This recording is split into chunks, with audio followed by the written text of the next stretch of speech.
Bum, ba, ba, ba, bum, ba, ba, ba, bum.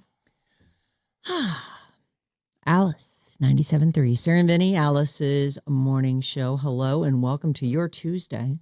Good morning, party people. Morning, everybody. Did you have a good one? So good. You did? Amazing. Oh, that's amazing to hear. What about you? Really good. Yeah. Although, I have a question for you. Okay. I really actually was very much looking forward to getting in here because you have a particular piece of Set of info. skills? Yes, Oh. a particular set of skills. I don't know the rest of the speech. I wish I could tell you that. It's from the movie Taken, right? Right. Ah. A very particular set of skills. Yeah. Anyway, didn't a contact get loose in your brain at some point and you had to go to an ER and have it removed? Something like that. It didn't get loose in my brain, but it was problem. It was a problem, and it was. And you went to an ER to get it out, right? Went to an ER, and then they got me to an ophthalmologist or whatever. I don't know. We could get it out. And then did he pull the eye out to find it somewhere in the back of your No, I think that ball? I think the problem was that when I was trying to get it out, I had raked something across my cornea. So my cornea was sliced, and I thought that the contact was still in there, and it wasn't. So they were trying and picking at my cornea to try to get the non-existent contact all along lens. it wasn't there. I don't think it was there. I think that's what I have happening right now. What's going on? Well, I've told you this before. I wear contacts when I go surfing. Yes. It's for my long vision. Yes. And it's more for the people out in the water than it is even for me. Like, I don't want to hurt anybody. Which eye has it been? It's my left eye. So, and then I usually take them out right there in the car before I even drive home because You pop them out, put your driving glasses on. I've been told that there's a lot of bacteria, the ocean, it's not the cleanest place, and that it can cause problems when you're with your contacts. Like, get them out. Normally, I'm it's a quick move, and but I'd been out a long time, and I kind of lost my hands. Oh. Even though the water's pretty warm, relatively warm for the season time of year. But anyway, I didn't have the lens in my hand after doing my removal and was like, uh-oh. So, of course, I start poking myself in the eye repeatedly, trying to get it out of there. Right. And then it's not coming out, and I'm like, okay, just go home. We'll figure it out when we get there. Mm-hmm. And then Christina starts poking me in the eye, and she's like, I think that's it. And I go, well, if that's it, when you put your nail on it, I won't feel it. And then she's like, okay. And I was like, I feel that. That's not it. So, like you, the screwing around with it becomes the problem. Like, At some point I went, okay, we just have to stop. We're killing me. Well, I was sure I still had it in there because the eye, I guess, was so swollen that I didn't need a contact to see. Because you'd know that you didn't have it in there if you focused on the thing that normally you couldn't focus on. Well, I now feel like if there's any chance that it's still in my eyeball or somewhere in there. Do you feel like it's? No, I don't. But it's got to be moved somewhere. It's not on my eye. Do you remember a year ago, there was a story about a lady who had lost something like 30 contacts just up and kept up putting and them around in there. her. Yeah. She kept putting them in there. And they were showing this as they finally knocked her out and they were pulling these things out. They were just all crammed up in the crease of her eye. She had something wrong with her, though. Yeah. Like she had some mental illness. Something. And so she just kept putting them in there. Yeah. I mean, I'm not going to put another one in until I know that. Anyway. It is noticeable when they're not in the right place, for sure. I don't feel it right now. Yeah. So I may be in your same sitch where I got it out. A scratch I or just something didn't have I don't even know if I scratched it. I'm just saying that I definitely. So it's not bothering you now. You just didn't see it after the fact. And so. I irritated the, out of my eye by first me doing it. Then she did it. Then she's like, give me another stab at that. I'm like, stab. It's the wrong word for But this. yes, fix me. And so I'm like cranking my eye open and she's like, look down. Look down. So stupid. Anyway, just so you know, I think there's a contact trying to invade my brain and kill me. We'll see. I'll get back to you. I think you'll be all right. You think so? Yes. All right. I think that you, if it's not bothering you now, it's probably not in there. Okay. I hope you're right. Me too.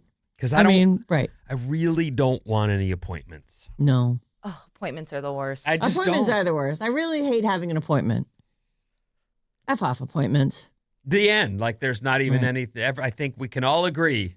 Appointments. Down with appointments. Boo. I know.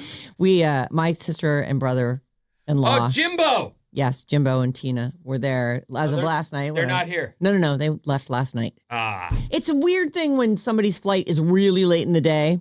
Like, I think their flight didn't take off till like 11:30 because then it's kind of hanging over everybody's head all day. Yes, you're just kind of like waiting. Right. They're all packed up. Their stuff's all set and ready to go. And maybe you guys should leave just to be on time. Right. I mean, what? Who doesn't want to be 6 hours early for their flight? It seems like it's time. No, it's just like one of the, you know how you've worked nights. Like when I used to work nights, I'd wake up at 4 p.m. and have to basically wait. Like I just want to get up and go to work. No, I'm with you. The hanging nights. over your head thing. Hated it. Yeah. We were talking about that, but we went to Fairfield. Hello, Fairfield, to the Airstream place. Store. The store. Yeah, it's a store. And you walk out into the gigantic hangar-like showroom and get on 50 million different Airstreams. And which one did you get? we actually talked ourselves out of it.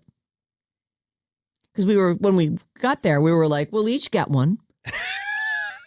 Wait, so Tina once I and retire, Jimbo went too? Yeah. Oh, yeah. Okay. This was actually their idea. They've been talking about getting an Airstream too. We're like, once I'm retired, we'll meet in the middle of the country or we'll, meet wherever. And Jim even just wants to, Jimbo, my brother-in-law, he wants to just like store it somewhere central in America. Like just put it somewhere. He's like, I can't really keep it at my house, so I'll just store it there. We'll fly there. And then it's a shorter drive and you can go to and then you store it somewhere else and you go to all the things around there. What's wrong with you? I know.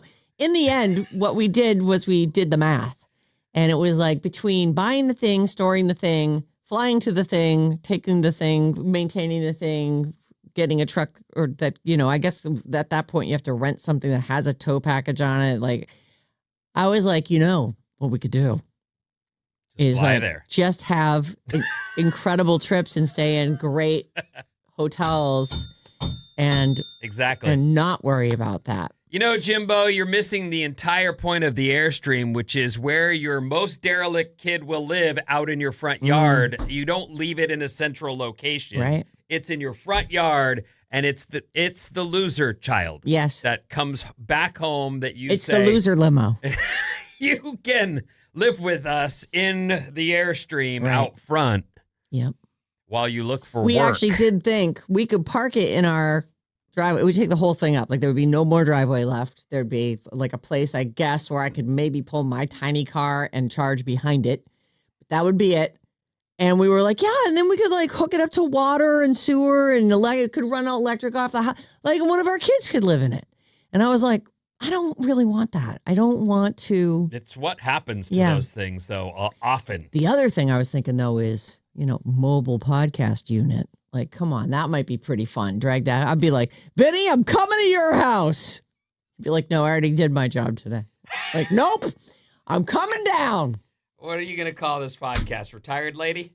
Yeah, Retired Lady mobile podcast. I love that. Yeah, not done like talking yet? Not done yet. Oh, I like that. Not done. Sarah's not done talking. I'm going to write that down. Please do.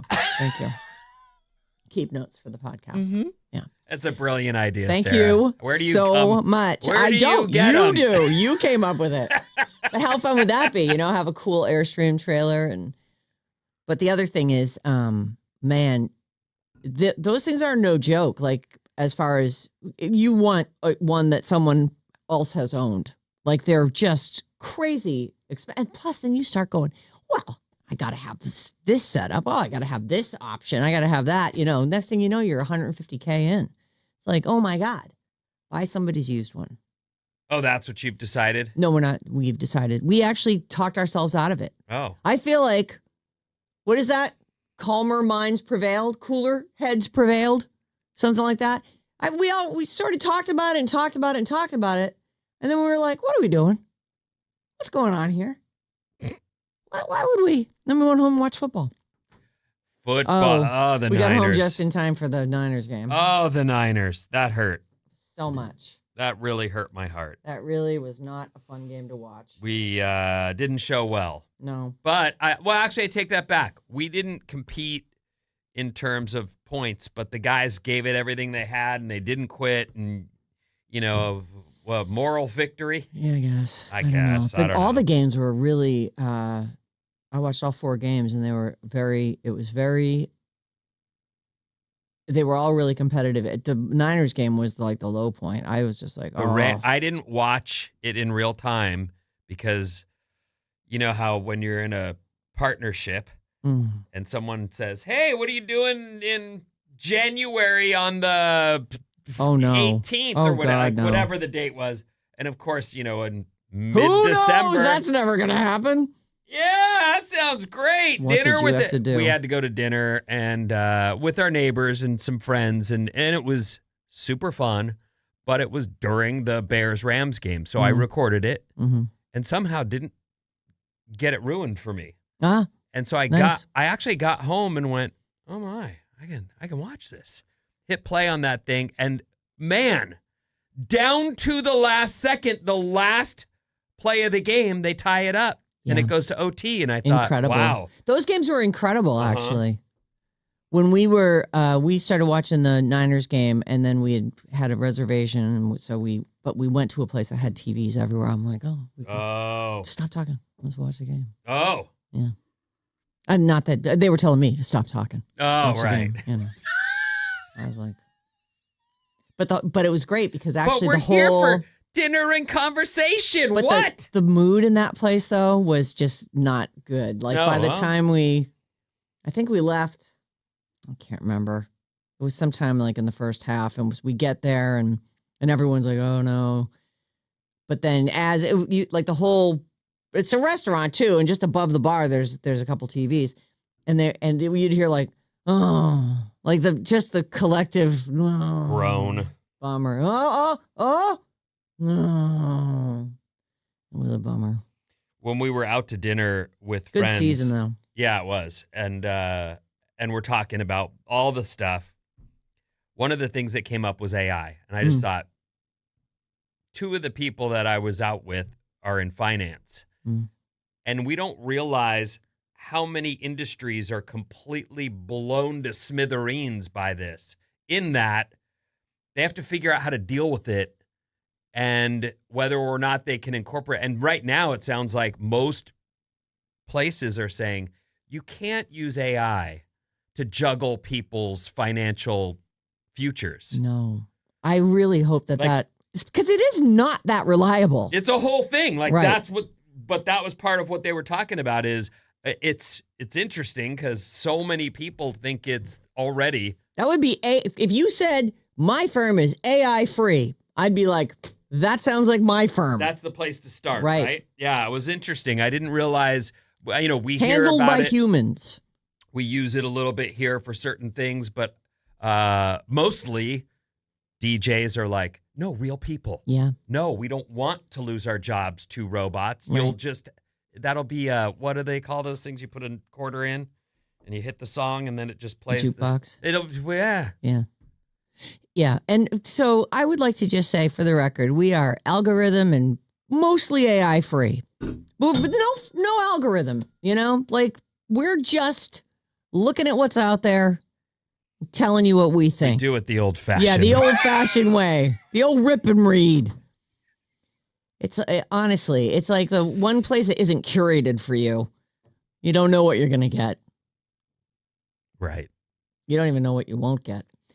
We don't know. Anyway, I think there will be young people when they start to make money who will feel such trust for AI that they'll probably be happy to hand their. No, of course. Why wouldn't these I? firms are struggling with it as the only point. And I just thought, wow, it really every company keep has struggling. to figure out. Don't use it. Right. Anyway, For dumb little things, like I don't care if I get something wrong. I can just go, oh, sorry, I got that thing wrong. for our trivia game, it's fine. Yeah, it's fine. Like nothing is really at stake. But in the world of finances, Your future. Yeah, someone's future's at stake. All right. KLLC HD1 San Francisco. Sarah Vinnie, Alice's morning show. The dead is alive and well. It was huge on Saturday, and Yeah, we'll be it back was. after this.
Alice 97.3, Sarah and Vinnie, Alice's morning show. We got the phone number, and it's also a text number, 800-400-FM97. That's 3697, 800-400-3697. Bottle Rock Pick Your Day, single ticket. Bottle Rock Pick Your Ticket, single day passes. Bottle Rock Napa Valley, the first taste of summer. We are all so excited for this. It's coming back May 22nd through the 24th. And all this week, be listening at 9:05, 12:05 with Mason, and it's Jane at 5:05. We'll all give you code words. You take those to radioalice.com and enter the code word for your chance to win a pair of one-day Pick Your Day tickets for Bottle Rock. It's Lord and Teddy Swims on Friday, Foo Fighters on Saturday, Backstreet Boys and Somber on Sunday, and 80 other bands playing on 5 different stages, plus the whole culinary area. It's incredible. May 22nd through the 24th in Napa Valley. I'm going to start with our featured piece brought to you by San Francisco Bay Coffee. You like coffee? They got coffee. Who doesn't need their coffee? So That's all I can think about first thing in the morning. Give me my San Francisco Bay coffee. Yep. Thousands attended the memorial for Bob Weir. This was at Civic Center Plaza in San Francisco this past Saturday. Speakers included Grateful Dead drummer Mickey Hart. Joan Baez was there. Congresswoman Nancy Pelosi. San Francisco Mayor Daniel Lurie. They all spoke. There was also a video tribute. Willie Nelson was on it. Sammy Hagar, Winona Judd, Bruce Hornsby. It's a long list of people.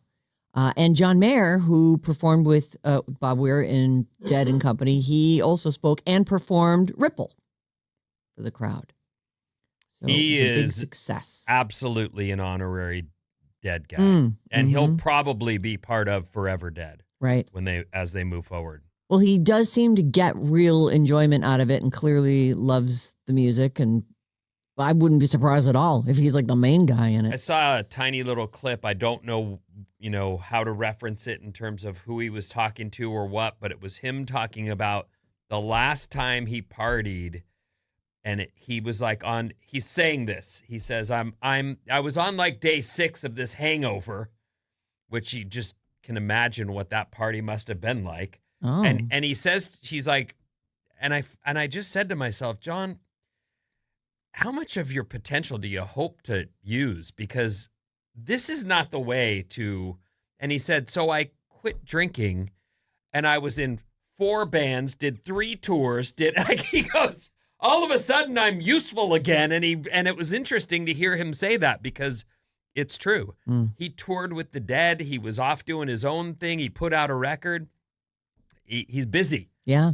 Because he's not having 6-day good hangovers. To be busy. Mm-hmm. Yeah. 6-day hangover. What did you do to yourself? We all know that. I mean, I never had a 6-day hangover, but. Well, a little hair of the dog. There's that too. Anyway, he's great. He's probably going to continue on with the Dead and they love him. Yeah. We did have a death over the weekend. Valentino's is just one of those names everybody knows, right? Like it's, it's a Valentino. And his actual name was Valentino Garavani. But he was like Cher, Valentino. They call him here the legendary Italian fashion designer seamlessly blended opulence and high style to create clothes that delighted generations of high-profile women. He died, they're saying yesterday at his Rome residence, according to his foundation. They announced it. He was 93. A just about 50-year career.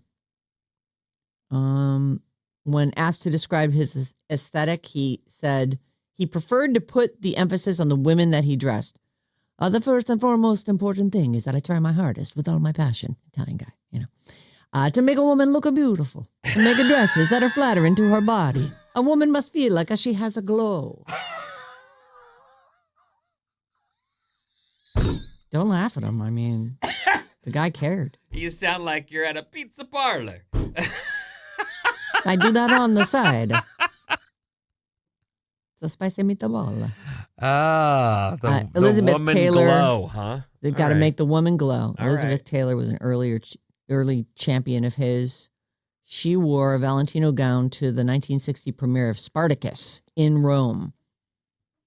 And that's when he found it. So to get Elizabeth Taylor to wear one of your designs, like right out of the box, I was destined for greatness. You're a made man. Yeah. Princess Diana, Audrey Hepburn, Oprah Winfrey, Gwyneth Paltrow. Oh, Apple, Gwyneth Paltrow's daughter, is Valentino's goddaughter. Oh, I love her so much. Yeah, I don't know Valentino like I know some of the others, but it does sound like I couldn't he's pick one out. specifically dressed women and, he's just on that long list of dressmakers. Oh, I see a couple of them here. They really sort of classic looking stuff.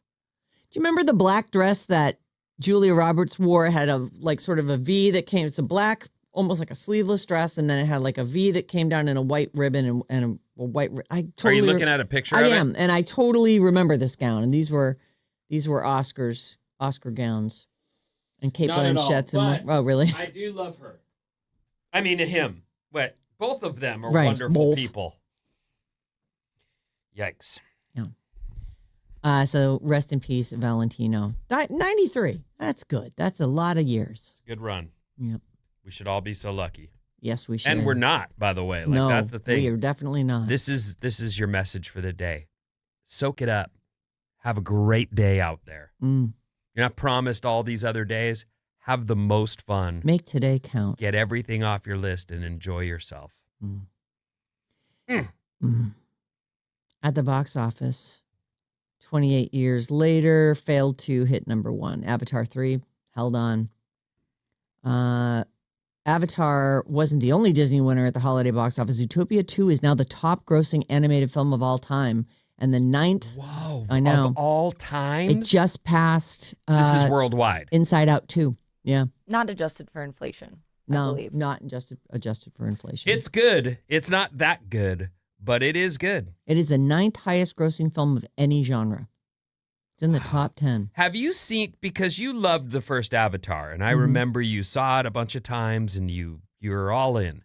Have you seen these other Avatars? Saw the second one. I wait for them to stream. I just okay. don't. I'm so sorry, movie theaters. I used to go all the time. I'd go by myself just during the day.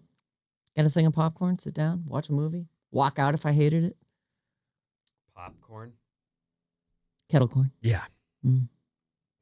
It's a variety of popcorn. Just split hairs. Yeah, well, that was always, Kettle corn. I won't even go to a theater if they don't have kettle that's corn. what I was get. There it is. Not interested She in regular doesn't want popcorn. any part of the movie theater unless they have. Kettle corn. Right. And because I don't want those greasy fingers. I don't want to, I would have to have butter on it if I had to have regular popcorn, and I'm not going to. What have I told doing you? it. What? That's what jeans are for. No, that's America's no. napkin. Because Levi's, then- would you please You wipe finally... your buttery fingers on your leg, then you've always got for the rest of the pants life. There's a big stain there. I guess those could be your movie pants. Let me get back to my pitch. Levi's, would you please finally pay me for the catch line or the... Catchphrase, I guess. would I I don't know. The slogan. Slogan! Levi's, America's napkin. You just go like this. I am actually very surprised that they never went with that. I felt like that one was great. It really is good. 28 years later, made, it looks like, this is the Bone Temple one. It I've looks had like it with zombies. Zombies, I you know know. what they can do? 4-day debut of $15 million bucks. They can die already. Yeah, get out of here. Oh, I'm over them. Yeah. All Avatar. of the zombies. One again. Let's see. Meghan Markle with love. Meghan. That's not gonna. Was no- that the no one is that the cares. Duchess? Yes. It's the lady who's married to Prince Harry. Okay. And what about her? Her show just got canceled Oh. at Netflix. A lot of people paid a lot of money for a lot of stuff to do with royals that really did not work out for them. Well, And she will not be back for the third season on Netflix. That she did a couple. I guess she was saying it's just a lot of work doing the show, but Netflix said no one is watching that. It's just so much work. well, to her credit, it is a lot of work to put on a show, and if no one's watching it, she doesn't need any money. She No. should go find something else to do. Well, she's going to be concentrating on her lifestyle brand, Always Be Brandon. As Ever, it's called. As Ever. People will see similar cooking and crafting on Meghan's socials for the brand, but more bite-sized, real-sized, REEL. Hey, Bob, Vin? you're cool and young and Yeah. happening. Do you have any As Ever on? I haven't checked out Meghan Markle's show on Netflix. No, I mean her brand.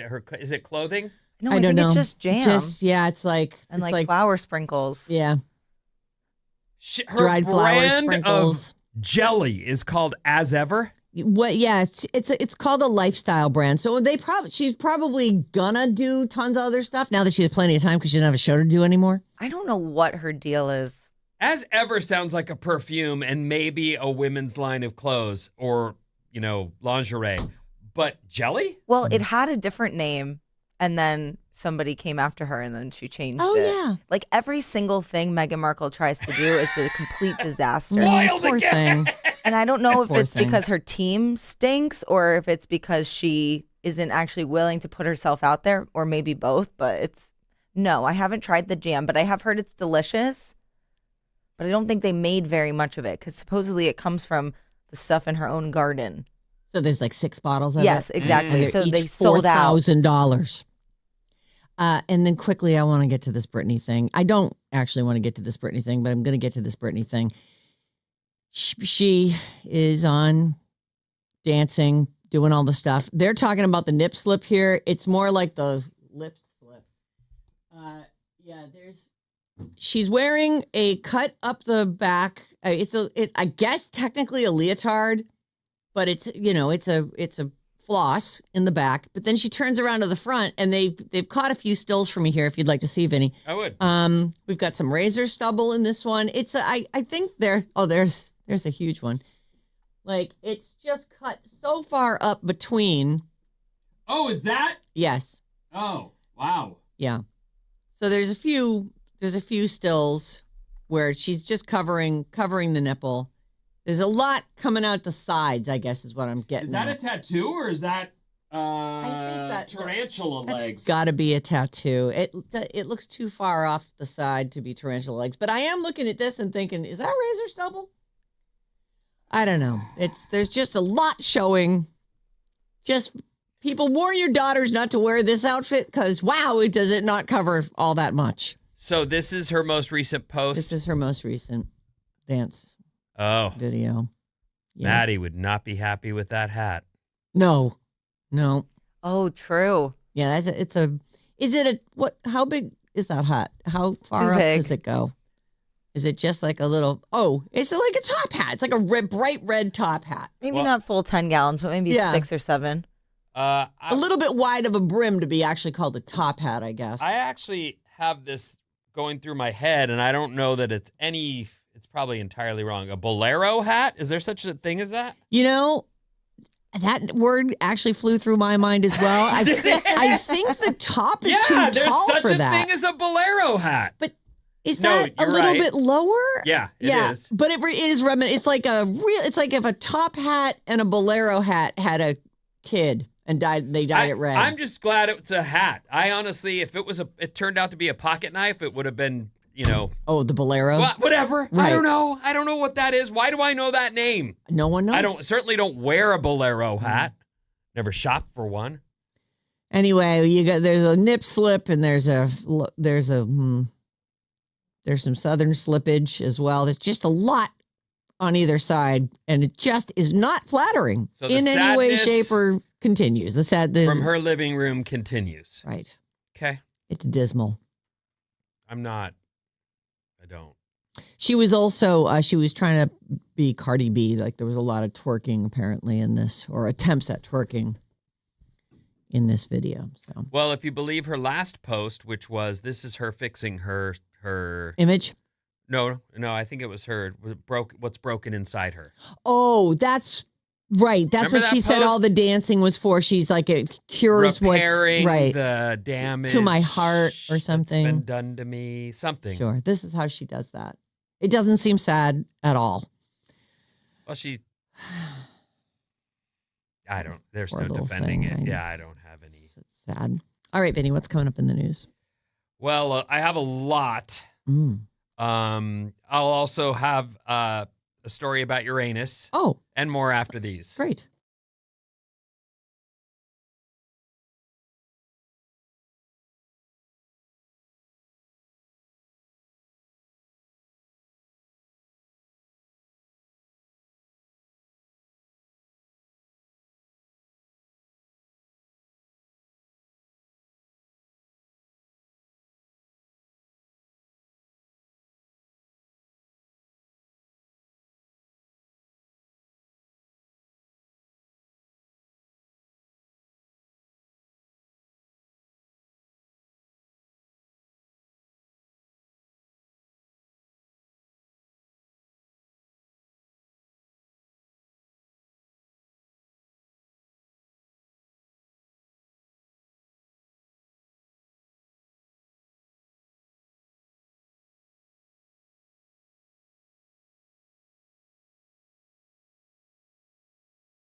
All right. Alice, 97.3. Sarah Vinnie, Alice's morning show. Call or text us anytime. Phone calls, text, 800-400-FM97. 800-400-3697. Check out the Alice 973 Instagram for video reels and pics from the Sarah and Vinnie Morning Show daily, plus links to all our personal profiles. What's up, everyone? This Alice Report is brought to you by San Francisco Bay Coffee. Sweet. One small sip, or a lot of sips. Many all someone the takes some sips. million sips. One small sip for a better tomorrow and a way better morning. Available in whole bean, ground, and 1 cup coffee pods at Amazon.com. Those coffee pods are compostable, which is what needed to happen. Yes. They did it long before anybody else. And SF Bay Coffee led the way. I remember my mom gifted me I think it was called, I forget the name of it. Keurig? I think it was called that. Okay. And I said, Mom, I do drink coffee and love it, but I cannot have plastic Thousands of happening here Yes. every single morning. That just can't happen. So I returned it. I think at the time, there was something called Bed Bath & Beyond. Ever heard of it? Ah, yes. I returned that. I used to love that place. Many of us did. I don't know what Bath & happened. Beyond. How do we spend that much money at one company and then it somehow goes poof? I don't know. Such a bummer. Mismanagement? I don't get it. I really don't know. I do think they set that store up all wrong, but that's, Well, there was only one way through. Right. I need to get to the middle. No, Sorry, you're gonna have to go walk around. Yeah, exactly. that's not going to happen. You're going to make the full circle. Anyway, SF Bay Coffee. Okay, so here we are on Tuesday morning, back from our wonderful MLK Jr. Day off, if you had that. Not everybody did. The 49ers lost bad. Yes. It was a bummer. Here's your scores from the weekend. The Broncos beat the Bills 33-30 and will play your Pats. Yeah, they barely squeaked it out, too. That one went to overtime, too. And the coach is now fired.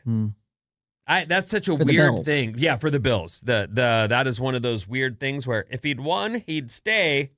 If he loses, he goes. Meanwhile, they're in the playoffs. And then meanwhile, sometimes it's the difference between a kick, like what? All I've done around here for all these years, and some kicker gets me fired? I find it so weird because it seems like football is so much about the chemistry of the team that you wouldn't want to, bring in a new coach. You basically have to start all over with that. It's so strange the way they're so trigger happy with their coaches. Well, there's big money at stake, and the passion of the fans is strong. The Seahawks beat the 49ers 41-6. That was a rough watch. The Pats beat the Texans 28-16. And the Rams beat the Bears 20-17. That game came down to the final play, and that new quarterback for the Bears got it tied up and sent it to OT. And then another one of those kicks it through, and that's that. So it's Pats versus Broncos, Rams versus Seahawks. Those are going to be fun, good games. The Broncos did, in fact, lose their quarterback to injury, so they will have a backup. Yeah, we were pretty psyched about that. I'm sure you were. I hate to, be happy about somebody's injury, but I did think, that helps. We make it to the Super Bowl on that, maybe. Well, you might be headed that way. The Indiana Hoosiers completed an undefeated season last night, 16-0. They won the national championship. Incredible. Indiana 27, Hurricanes 21. It was incredible. You were saying, speaking of coaching, there's a team that never was a contender, right? For 100 years, they'd never competed. They were just the team that got run over by the good teams. They were the team you wanted on your schedule, so you knew you had to win. And now they, again, undefeated, 16-0 and national champions. Incredible. Congratulations. What a year for them. Yep. So there's that. All right. Did you see the Northern Lights last night? I did not. I was didn't not either. aware that I needed to get out there and watch them. Well, it really wouldn't have mattered that much anyway. I got to go to bed so early. But. You got to tell us beforehand, Vin. Well, I wasn't at work, and we were off for days. I really wish with all the freaking alerts I get all over my phone, I really wish I could have seen that one. In the olden days, though, because I used to be so desperate to, have fun on the radio, I would have called into a weekender and reminded everyone, hey, tonight, there's no weekender, so no. It doesn't happen. Used to be always someone sitting here. Right. Call the hotline. Hey, you want to do some bits? Okay. I'm bored. I got to get a life. I mean, I have a life now and have no time for that crap. But there was a time when I was sitting around going, let's do radio. That's what I'm here for. It's dark out. There's no surf. I got a after phone. Anyway, Northern Lights. If you saw them, great. If you didn't, last night was your night. All right. It's National Disk Jockey Day. Oh, that's us. Although we jockey no discs. No. Anymore. January 20th is National Disk Jockey Day because one of the original disc jockeys, Alan Freed, they say here, a.k.a. Moondog, passed away 61 years ago today in 1965. I have most definitely heard that name. I couldn't pick him out, though. Do they call him the guy who came up with rock and roll?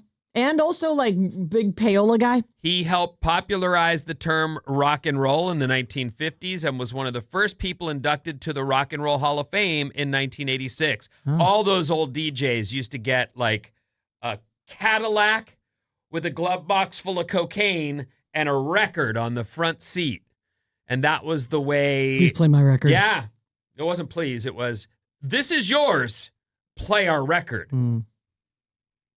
Well, I do like the smell of the glove box, so... I have been wanting a convertible.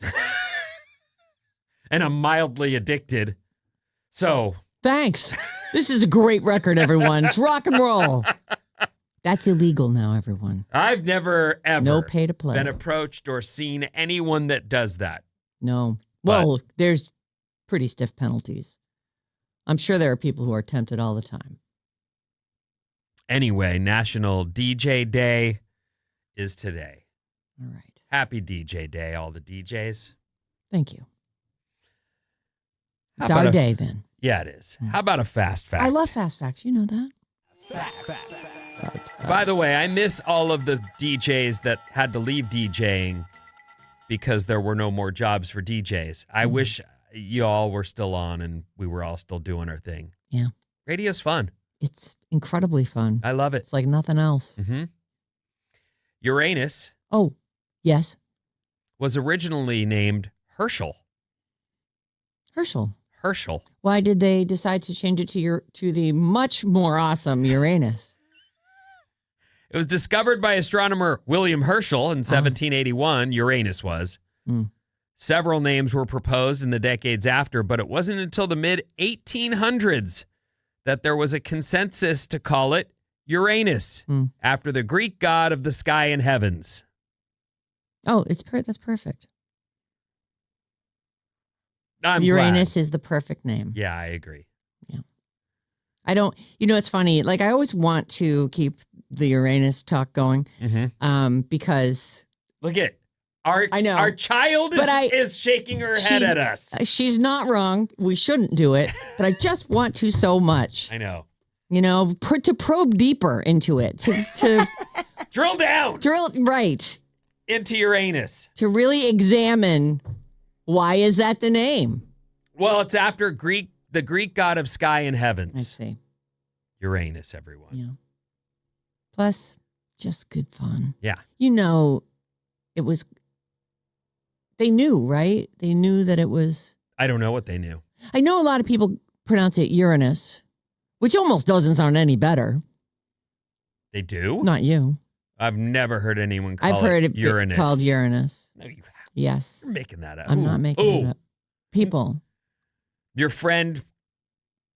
Mr. Proper? Yes. What is the three-name astronomer? The only... Neil Tyson... Neil deGrasse. Is that the guy that says it's Uranus? Uranus. Whatever. But, it's Uranus. But to me, that sounds like just a lot of P. Uranus. It's very Uranus. Bob is marveling that we've been able to keep this going, even though we were actually talking about not talking about it anymore. Well, it's really, honestly, the gravity is It's there. It pulls me toward Uranus. This would make a good coffee sipping game. It would. Like, how long can we keep this going? I'm going to sip my SF Bay coffee every time you say it. All right, I will too. It'll be a coffee drinking game. That was a good one. Moving on, I guess. We must. By the way, sfbaycoffee.com. That's where you go. Please support the sponsors that support the show. Mm-hmm. Double stuff Oreos aren't double. What are Excuse they? me? It's 1.86 times as much cream as regular Oreos. It's not double the amount. You know what? I think it's just the right amount. They make the mega stuffed ones now, and it's too much. You start to taste that it's chemicals. But you like the double? Yeah, oh yeah. Double or nothing. Oh. I'll just take a regular. No regular. I like the regular. I just bought Oreos yesterday because Party, who's my Father-in-law? wife's... Yes, my father-in-law. We call him Party, but he's actually... he needs a cookie. So he was coming over last night for the national championship. Him and his daughter sit down and watch it every year. And as I was grabbing some chips and some other snacks, I went, oh, God, Party needs cookies. We got it. So we went Oreo. I went Oreo. And I'm sure he enjoyed them. Yeah. Did you give him some milk, too? We have milk in the house. So if he wants that, yes. He can have it. But I was upstairs trying to pretend I'm going to go to sleep and then didn't. You know, that comes with Sunday night. It's not Sunday night, but you know. Yes, the night before you go back to work. It is true. I laid in bed for hours. But I was resting my body. And I woke up at 1 and couldn't get back to sleep. Oh, no. That's just the way it is. It doesn't matter. It's fine. It comes with a 3-day weekend, even more than a 2-day weekend. And when you're tired, you're a little slap happy. It makes for a fun show. Yeah. Speaking of, yes. Americans hit their daily energy low at 2:06 p.m. Oh. So 2 o'clock is SF Bay coffee time. Yes. Like that's when you need your hit. Yep. It's true. On average, people wish they had twice their current energy levels. I don't want that. I'm way too sprung as it is. I don't need that. But it would be nice to be able to call upon extra energy. Yes. You know, and it's true. Like a cup of coffee can perk you up in the afternoons, but wouldn't it just be nice to be able to dial it back, turn it up when you need it? Yeah. People say that if they had more energy, they'd probably be earning a lot more money and they'd be hanging out with their friends and family more often. Things do get exhausting.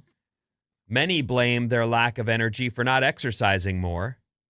They say exercise gives you more energy. Getting outside in general, I believe, is so good for you. Breathing the air and feeling the sun on your face. I made the kids go roller skate yesterday. I didn't have to work that hard at it, but it was one of those, let's go outside. Yes. I want to see you guys breathing. Right. Please. Well, and vitamin D is an energy source. Like when you're trapped in, like I felt like more tired after doing nothing for 2 weeks over vacation when it was pouring every day than usual. You know, you're not doing anything, but you're just like, I'll just sit here. But if you go outside and you breathe the air and you let the sun hit you, soak it in, you don't need too much. Feels good. Sure does. If people had to pick one day for an energy boost, it'd be Mondays. Yeah. Others say I can see that. Fridays. What are you, crazy? That's the day I want to do all my work and then go crazy. I feel like there's an automatic boost on Fridays. Like Fridays are just fun even at work because it's Friday the whole day. It is. You're right. I don't need it then. I like Mondays. It would be great. If you could have one additional day off every week, what day would you pick? Monday. So you'd go for a 3-day weekend? Yes. Yeah. Yeah, because then Friday, Saturday, and Sunday are great days. True. But I was thinking, what about Wednesday? Because then you kind of have 2 Friday nights a week. And Friday is the best day of the week, everybody says. No, Friday is the best day of the week. It's a great day. So if we didn't work on Wednesday, maybe the best day. That midweek crisis is tempting, but I like a 3-day weekend. I know. Put them all together and let's go crazy. Right. And honestly, I think a midweek day off would be so disruptive to my schedule that I probably just wouldn't even be able to enjoy it. I'd be like so tired. Now I'm super tired 2 nights of the week because I'm trying to stay up late. Do you speak emoji? I really don't. Do you speak emoji? I can speak a little emoji, but I can't say with a straight face that I haven't had to look up many of them. What does that mean? What are they trying to say to me? I'm sure the kid speaks emoji. Like, which one did you have to look up? Many. Often it's different smiles. Why are there multiple different smiles? What does the no thing on your face mean versus the crossed out X on your face? You can't figure it out from the context? No. Nope. You've never had to look up which emoji means. There's only one emoji that I haven't been able to figure out what people are trying to say, and it's a little guy. It looks like he's like his head's on a desk and he has his arms above his head. Is that like a duck and cover thing? I have no idea. Oh, an earthquake. I don't know. I don't know why people would be using it though. Maybe it's because they're just like, I hate being at work, and they put their hands on their heads like, face on the desk. 9 new emojis are set to hit phones. None of them speak to me. Oh. Like I was hoping there's one. Like, I'll use that one all the time. We should do this tonight. Yeah. You know, that one. You know the one. Uh-huh. That one is, I think that one's covered. What? Oh, how do you do that one? Well, an eggplant and a peach. Oh! Or 2 peaches or 2 eggplants. I don't know. Yeah. Whatever your thing is. Yeah, bicycle wheel and a motorcycle seat. I have no idea. I don't know what people are into. A nonprofit called Unicode Consortium decides which emojis to add, and they quietly posted a list of 9 new ones late last year. They've got another meeting this week, and then that we'll know which are the new emojis. A nonprofit handles emojis? What a weird thing. What? Here are some of them. A pickle made the list. Oh, I do like a pickle. Yeah, we needed a pickle. Yeah, we did need a pickle. We did? Yeah, the eggplant's been working overtime. Oh! You say that will take up some of the Do you think that heavy lighthouse lifting. will also help the eggplant? There's a lighthouse. A lighthouse? Yeah. It looks like there's a thumb sideways. So, it's a left thumb and a right thumb. Yeah. I feel like that's so you can point to yourself. Oh. So you can like you this use both of guy them. over here. Oh, that old gag. There's a face that's all broken up. It's like a regular emoji smile face, but it has cracks and chunks taken out of That it. feels unnecessary. Like there's plenty of ones We that don't show need distress already. Any more yellow faces? Agreed. That doesn't mean that I'm cracking up over here. Ha ha ha, cracking up. Oh! Oh! Like, it's hysterical. But it's not laughing that hard, but it's... I was thinking, no, yeah, the smile it is smiling, but it's kind of a subdued smile. Yeah, I would think it's more like, oh my God, work just put another pile on my desk. Yeah, That but was the that's what the straw. upside down smiley face is for. So I'm interested to see how people will use this. Wait a minute. Wait a minute, what? You know what the upside down smiley face is for? Yeah. What is it? What is it for? It's like exactly what you just said. Too much work at work. Or just in general, like, ugh, like, oh, isn't this great? Haha. You know? Kind of like that meme where the guy's holding the coffee cup, the dog's holding the coffee cup, and everything's on fire around him, and he says, this is fine. You know that Yes. meme? That's kind of what the upside down smiley face is I for. thought the upside down smiley face was for Stranger Things. My people don't know what that means, so we don't use it. But I can see why, if you know what it means, why you'd be using that. It's a good one. If I sent it to someone of my people, you know, the 40-somethings, They'd be like, what, are you standing on your head? they'd go, what is... Somethings. You're adorable. Thank you. They wouldn't know, and they'd go, I still don't know what you mean. What do you mean? And then I'd have to explain it, and then it would have been a pointless gag.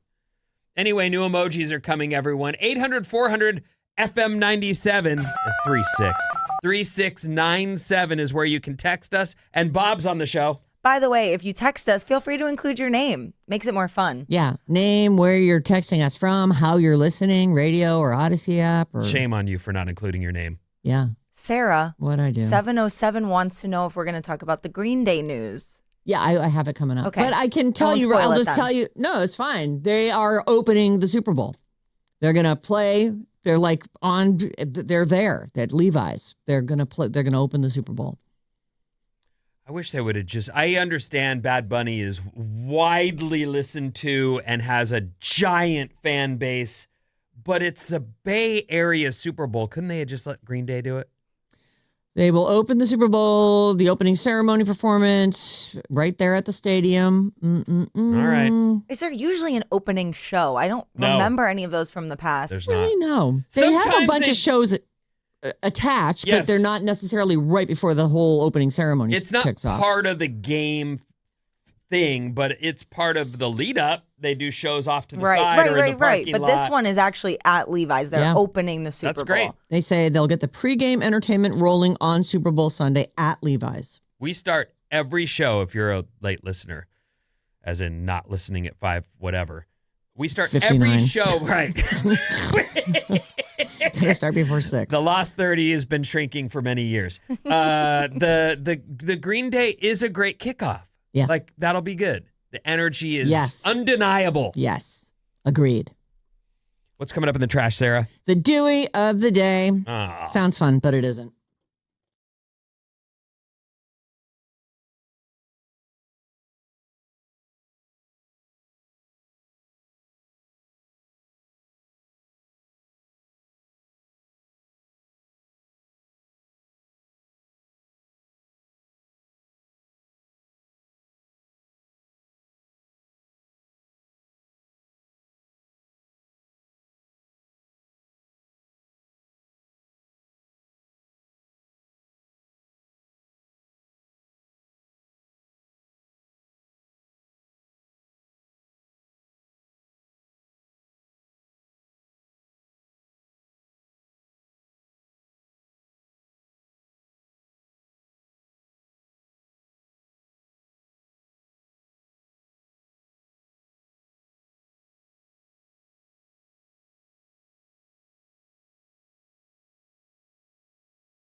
Yeah. Alice 97.3, Sarah and Vinnie, Alice's morning show. This part of our show is brought to you by Creative Energy. Relax more at your own home with Creative Energy's New Year's sale, celebrating 50 years with special anniversary discounts on hot tubs, fireplaces. You love your hot tub. I do. You know, I had to use my bathing suit in the hot tub this weekend. Oh. You know, we had guests at the house. Poor John. John didn't bother to go. He was just like, no. I'm not going in that hot tub without a naked lady. Forget it. I think he just likes to be naked. He's like, I don't want to. I like to be naked in there. All right. But you think that's what it is? I Really? don't know. You don't think it's a naked lady? I don't. I don't think he cares. He's so used to me. Please. Even all this can get old, you know. Anyway, back to Creative Energy. You don't know men at all, do you? Special anniversary discounts on hot tubs, fireplaces, saunas, swim spas, and 50% off select accessories. You can go to creativeenergy.com, check it all out. I have the Hot Springs Beam model. It's like a kind of an oversized 4-person one. It's good. I love it. For the record, men don't get sick of. You know what they get sick of? No, that's what they get sick of. Yeah, I try not to say no. I try to say, well, I need to. What if you did this first? What if? You can call us or text us any old time, 800-400-FM97. We would love to talk to you and to hear your texts. I'm going to start with, it's premiering tonight. This new Star Search is on Netflix. The series premiere. Anthony Anderson hosts the reboot. This is the original one, really. We used to have something called like community auditions in my area. Did you have that when you were little? I don't know. It was on like the PBS station, and it was some dude, some like local, maybe a news guy or something, and like people from your area, like, oh my God, you know, so and so sister's going to be on community auditions. No, we did not have that. You know what we had though, and I believe it was on the radio.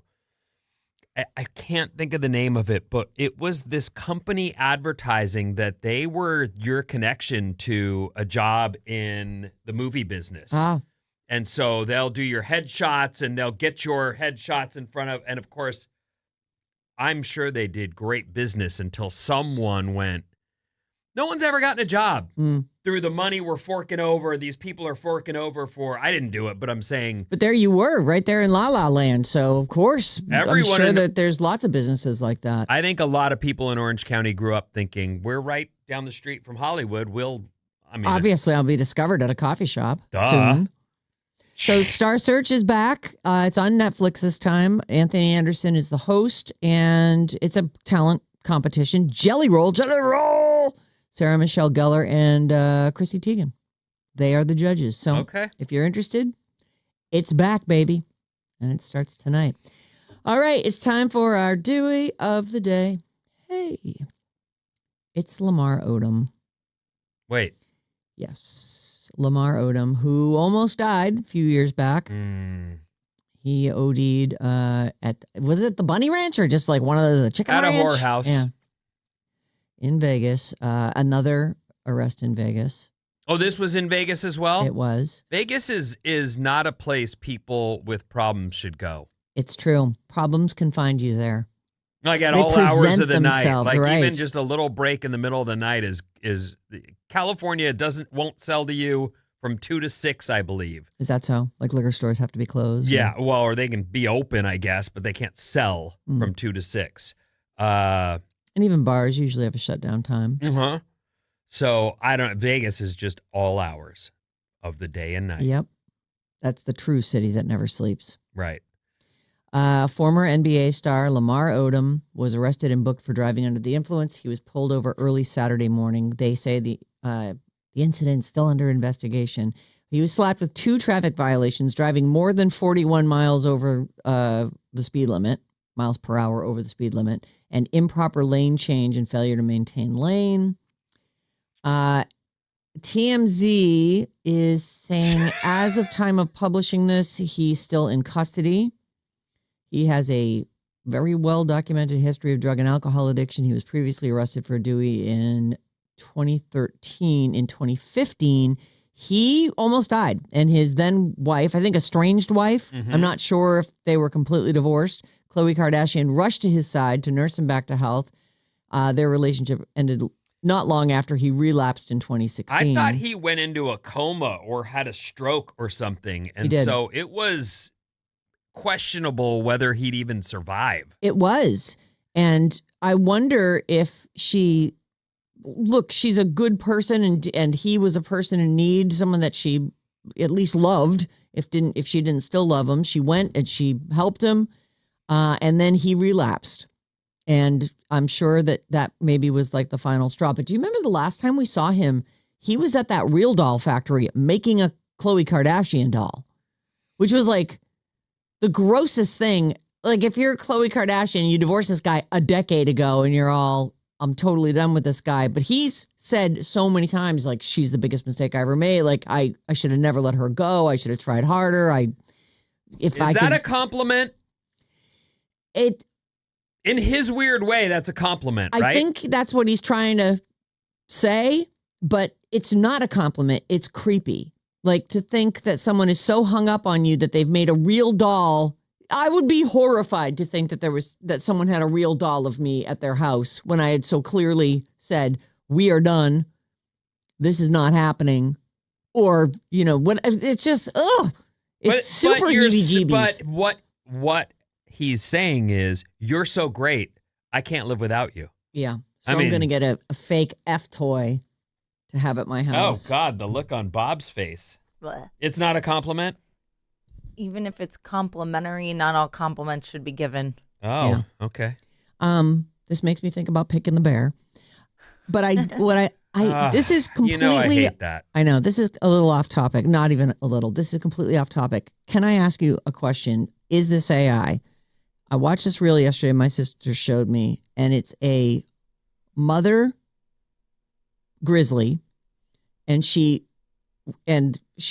comes running up behind her baby grizzly, and it's somebody's Ring camera allegedly, and the mother throws the baby down like in front of the porch and then covers the baby's body with her own, and then an avalanche rolls by and you see her get shoved up. I mean, and the baby lives. Like Did the mom die? No. Well, it doesn't appear that the mom died. Like she survived it. She sort of hulked over the baby and then she gets blown up onto the porch. But as I'm looking at it, I'm like, oh my God, this is amazing. But I'm thinking, it seems so unlikely. A mother's love? No. Oh. That she would know to put the baby down where it can't be blown forward, that she's, the whole, I don't know. It just felt like, am I being duped? Because, oh my God, you found it. All right, hold on. So now, there they are. She runs up, she grabs the baby, she covers the baby. The avalanche comes, slams into the front of the house. She gets up and the baby's okay. Oh, they lived. Is that AI? I don't think so. So, tip, if you go to the comments will almost always tell you if it's AI or not. The comments are saying it's AI. Ah! I feel like there's just too much brain power happening there. Well, no, I think it looks so real. Here's though. What I would say, it though. Looks insanely real. In my thought process, I'm thinking animals they have senses of danger, and they would certainly hear or see signs like a bird flying by with its entire family and suitcases. They might be like, oh my gosh, the bird family's moving out. Some trouble is afoot. No? I don't know, Vin. I want this to be real because it is the whole, like, the mother's love. It's so incredible, and it's just incredibly real. You know what? Can you do me a favor? Share that on our Facebook page so people can see what the hell we're talking about. Anyway, choose the bear. See what the bear. Keep it handy, and you can send it to your children when they're not answering your text, and you could say, I would do this for you. Can you please answer my text? It's a simple text. Just text me back and tell me you're alive. I just need a signs of life. Yeah, signs of your proof mom. of life. Yes. Exactly. I would throw you under a cabin patio and shield you. I know. From the avalanche. It's so it literally says AI. I guess that means a prize for guessing the obvious. Is that what it says? AI? I don't see it. Um. I don't know. It's Yes, it says at the end of the caption, this video It is actually created with said- AI. Jesus, Sarah. Well, it's like 3 whole sentences, the caption, so I I know it's understand how you really missed it. long. I didn't even look at that. I saw it on TikTok or something. I got to tell my sister. She was like, "No, I think that's real." I'm like, "I feel like it's AI."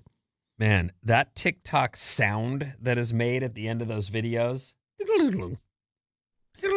don't know that. I don't know what you're talking about. There's a sound. I don't know. My daughter was watching. Oh, when someone sends you one? No, she was watching a string of TikTok videos, and at the end of each one, when the TikTok logo comes up, there's a sound that accompanies that. Oh. And I'm in the kitchen just trying to make some eggs for this young lady, and I'm thinking, I can't take the YouTubers and the TikTokers when I'm trying to, I'm trapped. I can't walk away from the cooking I'm doing. I'm trying to make you food. And yet, Yeah. you don't know that sound? That sound plays if you share a TikTok on another platform. That's the sound. Oh, okay. And she's watching them every 10 seconds. So you're saying if you're watching Reels with the sound on and people are putting their TikToks up there, you would hear it? It's like a proprietary. If they downloaded it from TikTok and then shared it as a reel. I'm sure I to don't them, know. but you remember that right when I don't even hear it anymore, but when you turn your Apple computer on, there's that. Dong. Yeah. It's like that sound. You'd go, if someone played it for you right now, you'd go, that's when my Apple computer turns on. Oh my God. Can you please find a whole bunch of different sounds and we'll do a quiz about it? Like common. That sounds really sounds. fun. Yeah. I love it. I love it. So I will say this. It looks incredibly real. We're putting it up on our Facebook page. But it also says in the It last does. sentence It literally. This is the problem. There's a huge raging debate that's going on in the comments, which means nobody said expand because it just shows you the first 2 lines of the comment of the caption. Right. That's Edit, really Paul. funny. Edit. Yeah. My sister's going to be devastated Oh. that's not it. That'll be a fun game. See if you can do it. I don't know if there's enough. Oh, there's enough. Oh, no, there's enough. Okay. There's enough absolute sounds that are specific That's to what that any is. one thing. Okay. Michael B. Jordan. He's handsome. He is. He almost changed his name because of bullying. And now it's time to play a minigame brought to you by San Francisco Bay Coffee. What does the B in Michael B. Jordan stand for? Is it Brandon, Bakari, Bernard, or Brooklyn? I'm going to go Brooklyn, Bob. I'll go Bernard. It's Bakari. Oh, The B in Michael B. Jordan stands for Bakari. It's his middle name. He was born Michael Bakari Jordan, and Bakari is a Swahili name meaning noble promise. I think Or you're saying it wrong. how would you say it? Bacardi? No, Bakari. Bakari. Bakari. Bakari? I don't know. Bakari? The only thing I know that sounds anything like that is Is Bacardi. Bacardi. He used the middle initial to distinguish himself, of course, from the legendary basketball player Michael Jordan. Michael B. Doesn't look like a guy who'd get teased. Now. Not right now. We were all kids once. But it happened. And of course, it was because of his name. I don't know if you've noticed, but it's, there is a famous athlete with that exact name. I don't know if he was already if your last name is Jordan, would you be more or less likely to name your son Michael if it was at the beginning of his career? I think a lot of people do this. There's a footballer right now named Kobe Bryant. And when they say his name, you go, what did his parents do that to him for? I'm sure they meant to honor the basketball player. Oh. And yet, now that guy's, every time they say his name on the TV. Is he Kobe B. Bryant? They don't have an initial. It's just Kobe Bryant. Kobe Bryant.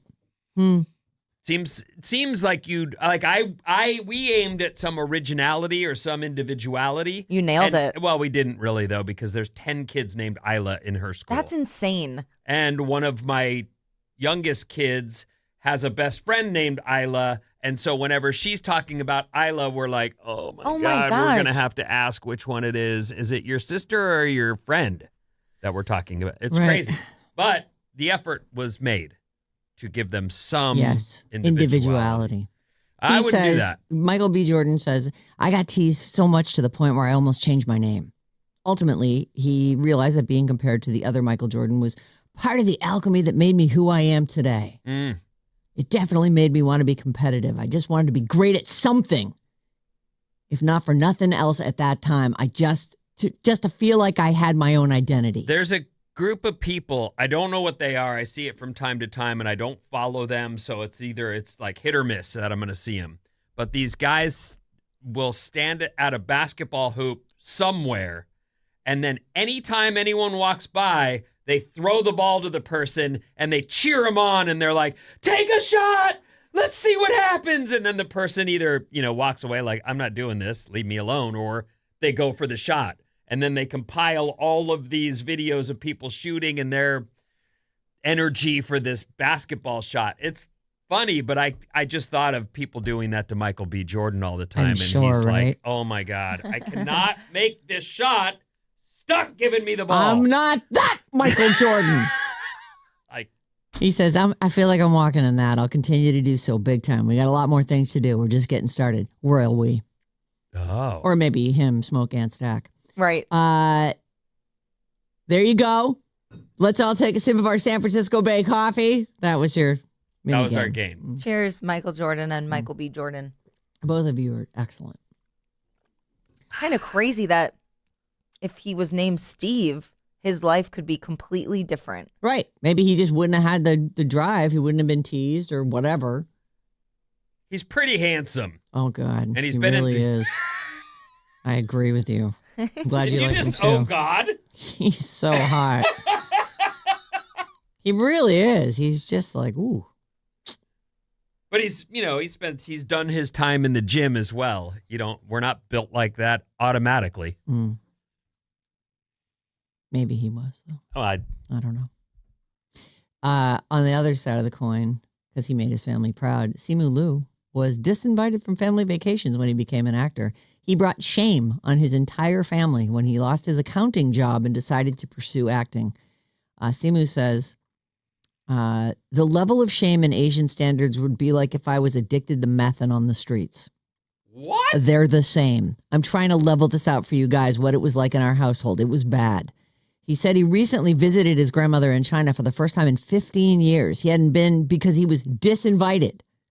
Like, he wasn't allowed to visit them. He wasn't allowed to go on any of the family vacations together. He said, I felt really guilty about not coming back sooner. Although in my defense, I did become kind of like a black sheep in the family. I would really have an opposite reaction. If someone tried to cut me out like that, I would go, easy.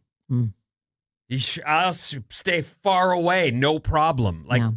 I think some of this stuff's like ingrained though, like if you're raised in that culture and you've like let your family down and then you're almost embarrassed to go back. Are you really going to want to go back and be like, listen, I've made $100 million doing this. What did you ever make? Like, you going to really argue with your grandma about that? Apparently she wants to. So maybe. Awful. Did anybody else watch The Rip this past weekend? No, not yet. Did you? Yes. Tell me what you think. So you watched it? I didn't finish it. It was confusing. I liked it. I will say that in the end, I did like it. But I did feel like it was. Tell us what The Rip is first. Okay. The Rip is a Matt Damon, Ben Affleck movie. And Glenn from The Walking Dead is also in it. And other actors.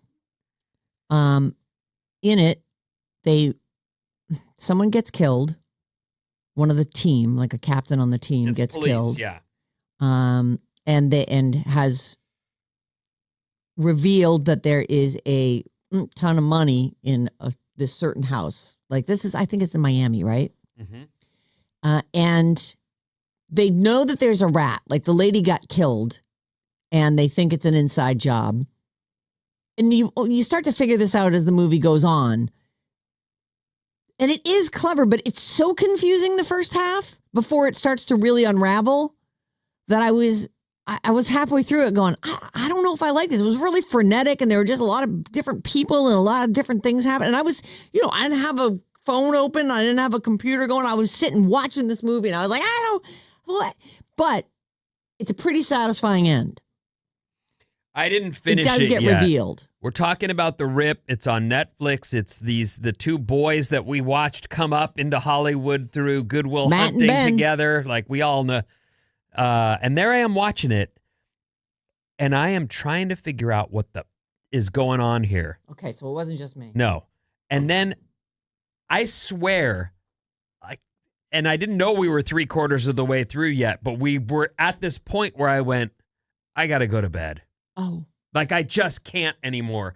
I've been watching this movie for well over an hour, and I still don't know who the bad guy is and what the bleep is going on around here. Why are they even there, and how did they know, and who's tricking who? And then Christina hits pause and goes, oh, there's only 20 minutes left. And I'm like, they're going to bring us. We spent an hour and a half going through this thing with no idea. It's the best part of the movie is the last 20 minutes. Okay. So it's crazy. It's good. I walk away from it and go to bed because I'm going to surf in the morning. So I just go, let's just finish it tomorrow. And I go to bed. I wake up and I can't stop thinking about this stupid movie. Mm. Like, it actually is good. It's just that I needed more info going in, and they don't give it to you. It's like when everything is super tangled at the beginning and super confusing, you just have to, they little by little undo the spaghetti threads, you know, it's a satisfying ending. But anyway, so Matt Damon's talking about making movies for Netflix in this particular chunk of story here. Okay. And he says, so the question is, as soon as you choose something on Netflix, are you on your phone scrolling social media, texting, whatever it is? Matt Damon says Netflix is aware that many of us do that, just that we're playing on our computer or we've got our phone going. So they are adapting how they make movies. The quote from Matt Damon is, Netflix is like, can we get a big action scene in the first 5 minutes? We want people to stay tuned in. And it wouldn't be terrible if you reiterated the plot 3 or 4 times in the dialogue because people are on their phones. And I'm thinking that would have been helpful. They in don't this ever, one, the whole time. even though I was watching. You do not know. He says it's really going to start to infringe on how we're telling these stories. The Rip is streaming now. It's a Netflix exclusive movie. I'll tell you why they talked to him about that. Because they also watched this movie and went, what's going on here, boys? And if someone's on their phone, they're definitely not going to know. They're not going to have any idea. But guess what? I wasn't on my phone. Me I either. was watching, and I still didn't know. Yeah. So, sorry, Matt. There's actually, now once you find out the reveal at the end, it's very clear what he did at the beginning. It's satisfying in that way.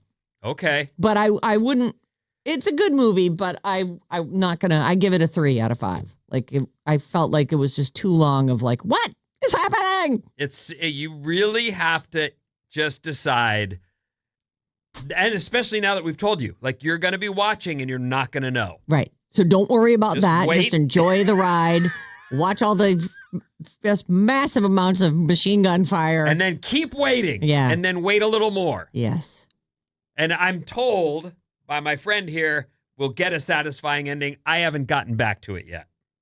You'll like it. There was too much football. Yeah. And 20 minutes today, and you'll be like, And, this is great. I will finish it today. All right. What's coming up in the news, Vin? So much stuff, including AI-powered robocops. Uh-oh. They're coming. No. And more after these.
Alice, 97.3. Sarah and Vinnie, Alice's morning show. Our phone number is the same as our text number, 800-400-FM97. Listen to the Sarah and Vinnie full show podcast on the Odyssey app, Apple Podcast, Spotify, or wherever you get your podcasts from.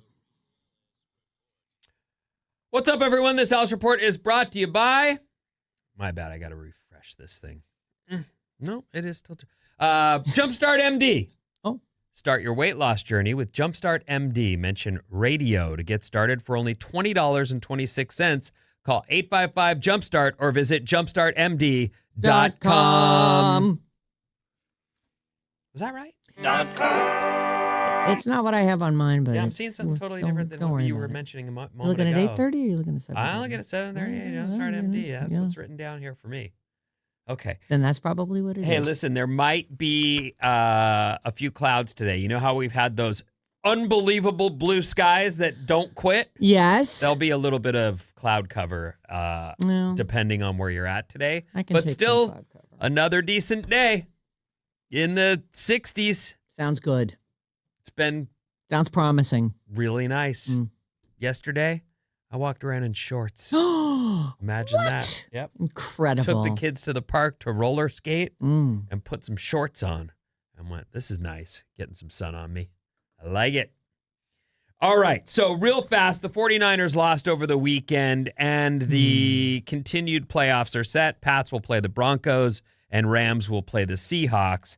And last night, the Indiana Hoosiers completed an undefeated season, winning the national championship 27-21. Incredible. Thanks for coming, Hurricanes. That's the other team they play.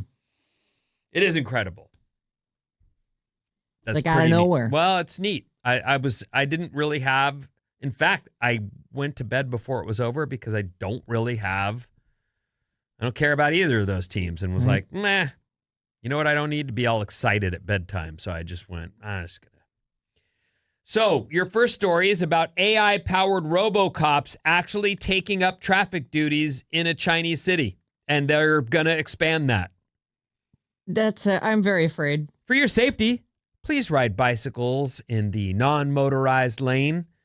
That's actually good advice. For you kids out there, actually, I take that back. For you parents out there that are handing an e-bike to your kid, bike is so loosely used there that it is a motorcycle or a moped at the very least. Right. They need to be taught the rules of the road, not given that bike and told, it's a bike. Have fun. They don't ride in the bike lanes. They're out in the street.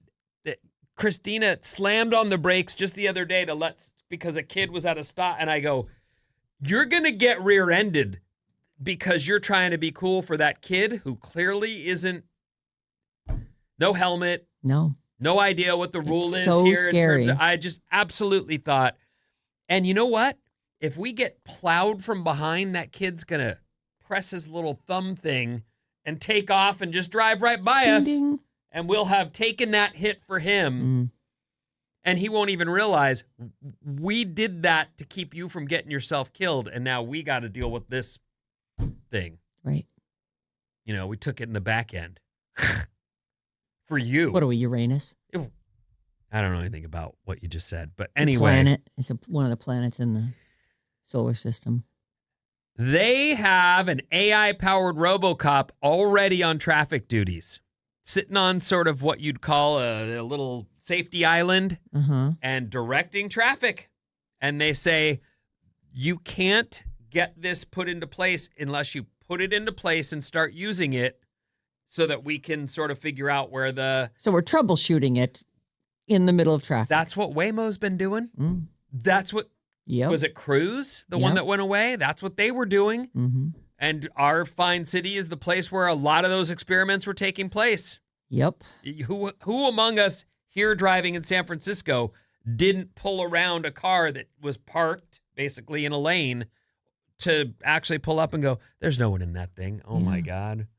That thing is just having a meltdown. Taking a needs an update. Yeah. Taking a little break.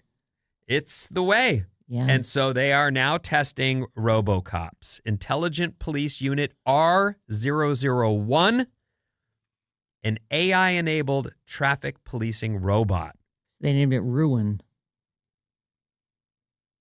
Is it going to ruin everything? I don't know, but it is one of those things that it's happening. It's in place, that it's in use.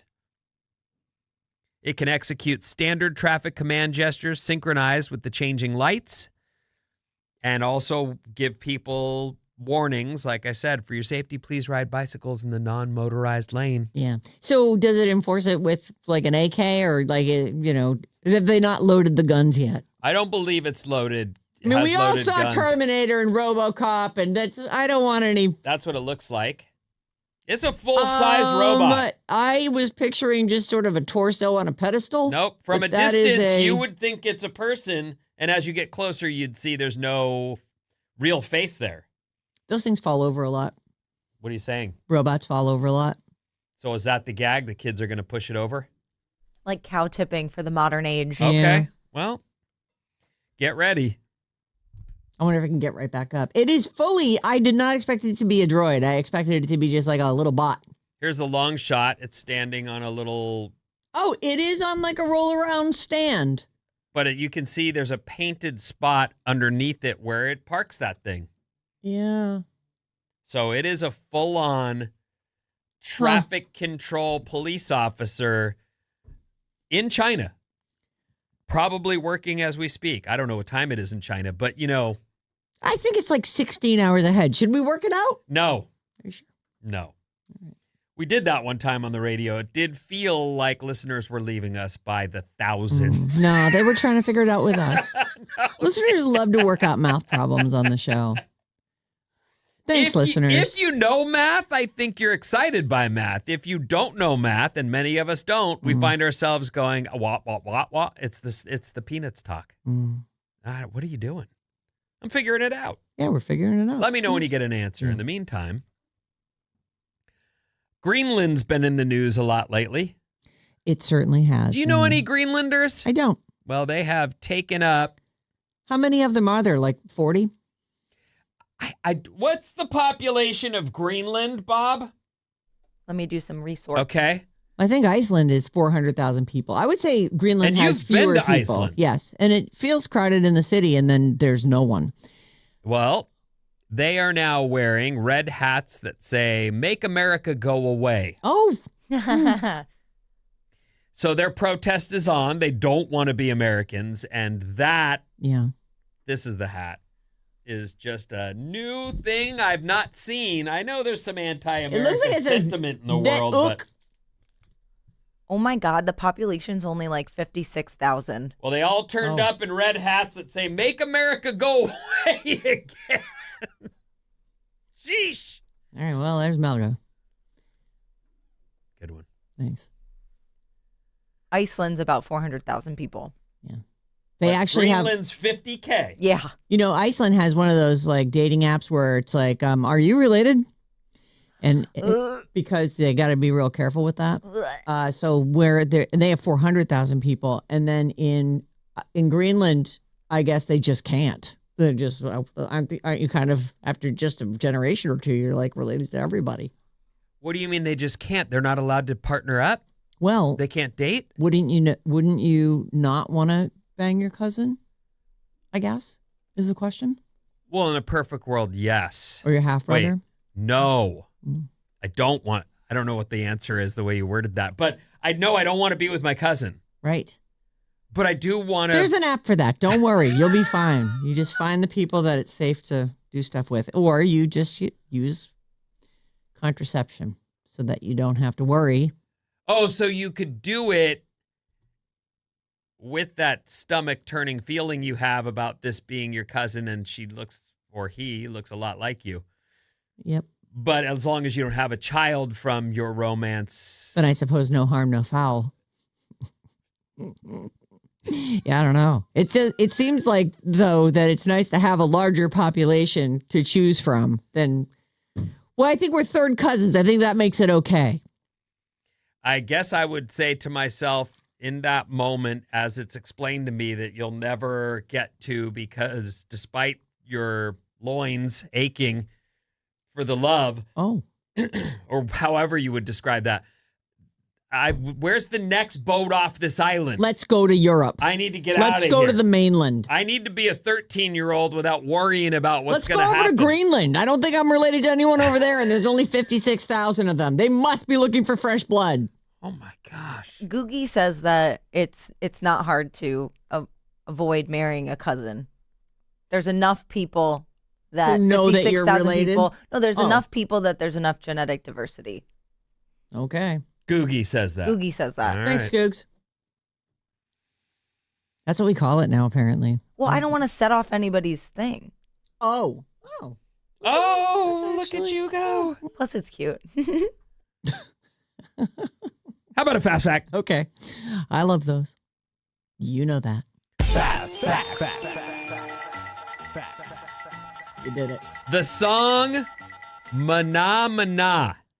You know it? Mana. You do know it. it. You do know it. Yeah, isn't that the Well, I have it queued up here to play it for you. It's what the hell is it? It's the Jim Henson, the Muppets song, right? Oh, that's nice and loud.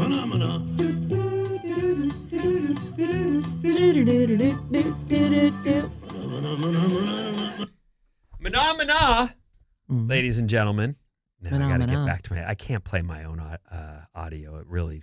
The song Mana Mana Yes. is now associated with the Muppets, but it was originally written in Italy in 1968 for the soundtrack of a softcore porn movie. Oh, fun. This seems like a fun movie. What year? In 68. Oh, wow. And now we play it for our children's. Well, luckily there's no words. I mean, I'm sure AI could come up with a whole set of words for Mana. Right. I'm thinking of them right now. I can't even. Mana sounds like something's delicious, right? Like Mana. Oh! Like nom nom, you know? Well, yeah. I do know. Mm-hmm. Tell me more. I can't. Oh. It's from a porno. Are parents too soft today? Yes. Definitely. Say no. Like, I can't imagine. Even you say that? Yeah, like, I think people have really made it too comfortable for their millennial kids. What I definitely about you? have. What about me? You don't feel like it was too comfortable for you? No, I mean, my parents made it very comfortable, but You- I also was like, I got to get out of here. Mm-hmm. Some of them are so comfortable, they're like, why would I get out of here? Yeah, exactly. They Or they stay. leave and then they come back and they're like, oh, it's great here. I'm not going to let my adult 25-year-old children move back in with me. Oh, don't say that. I just let my adult 25 I know, I'm children- talking Just about did. you. And you need that Airstream for the other one when he's done at school. Please. He's the one I'm like, oh, fingers crossed. He makes it out. The other one, I'm like, oh, my God. I do think it's so strange Hey, having Rumi. grown up as Gen X where my parents were my parents. They were not my friends. I didn't want, even if they were probably had accepted that I smoke cigarettes and that I party. And yet I would never have done that around them or with them. Or even if they said, you want a beer? I'd be like, I really do. So I'm going to leave and go to the kegger with. And get one without you Yeah, I don't watching want me. to have one with you. No, I do not. So it's weird. Like even you kind of partied with your. Oh, totally. I still party with my parents. Yeah. And I moved home several times, and I want to say I was living at home until I was probably I think I came back 2 or 3 times, maybe 24 by the time I really moved out. And that's why I moved in with John. Oh, so you left your parents' house into you and John together. We were together, and so I was like, we got to get out of here. So we went down to Florida and got jobs in Florida. Well, that was your first big radio gig, right? It was. I worked at Q96 FM, another guaranteed 6 in a row. Look at you. You still Rockin' remember it. Emeryville It's wonderful. with Whitesnake. Wait, didn't that station turn cowboy? No, that was a station that I worked at in New Bedford, Massachusetts. And it was one thing, and then it became another It thing was while like you were there. it was like an adult contemporary, and it went country. And in order to stay, I needed to Put a twang. put a little twang in it. Sarah Emily. Let's hear your twang. I think you've heard it enough times. I don't have time to do this story, but I will lead with it next news break. Our number is 800-400-3697. Bob's got a couple of your texts. Down there. The texts are down there. That wasn't the That's where she text keeps button. them. She keeps them down there. Oh, that's what happened. It was an accident. Oh, it was accident. I'm Okay. sorry. Oh, well. Sarah, what about the Night of the Seven Kingdoms? Did you see it? Tess in Vegas wants Did to know. see it. And if I'm hoping to, I have a massive story coming up. Ooh. I titled it, "Oh My God, Brooklyn." So it's exciting.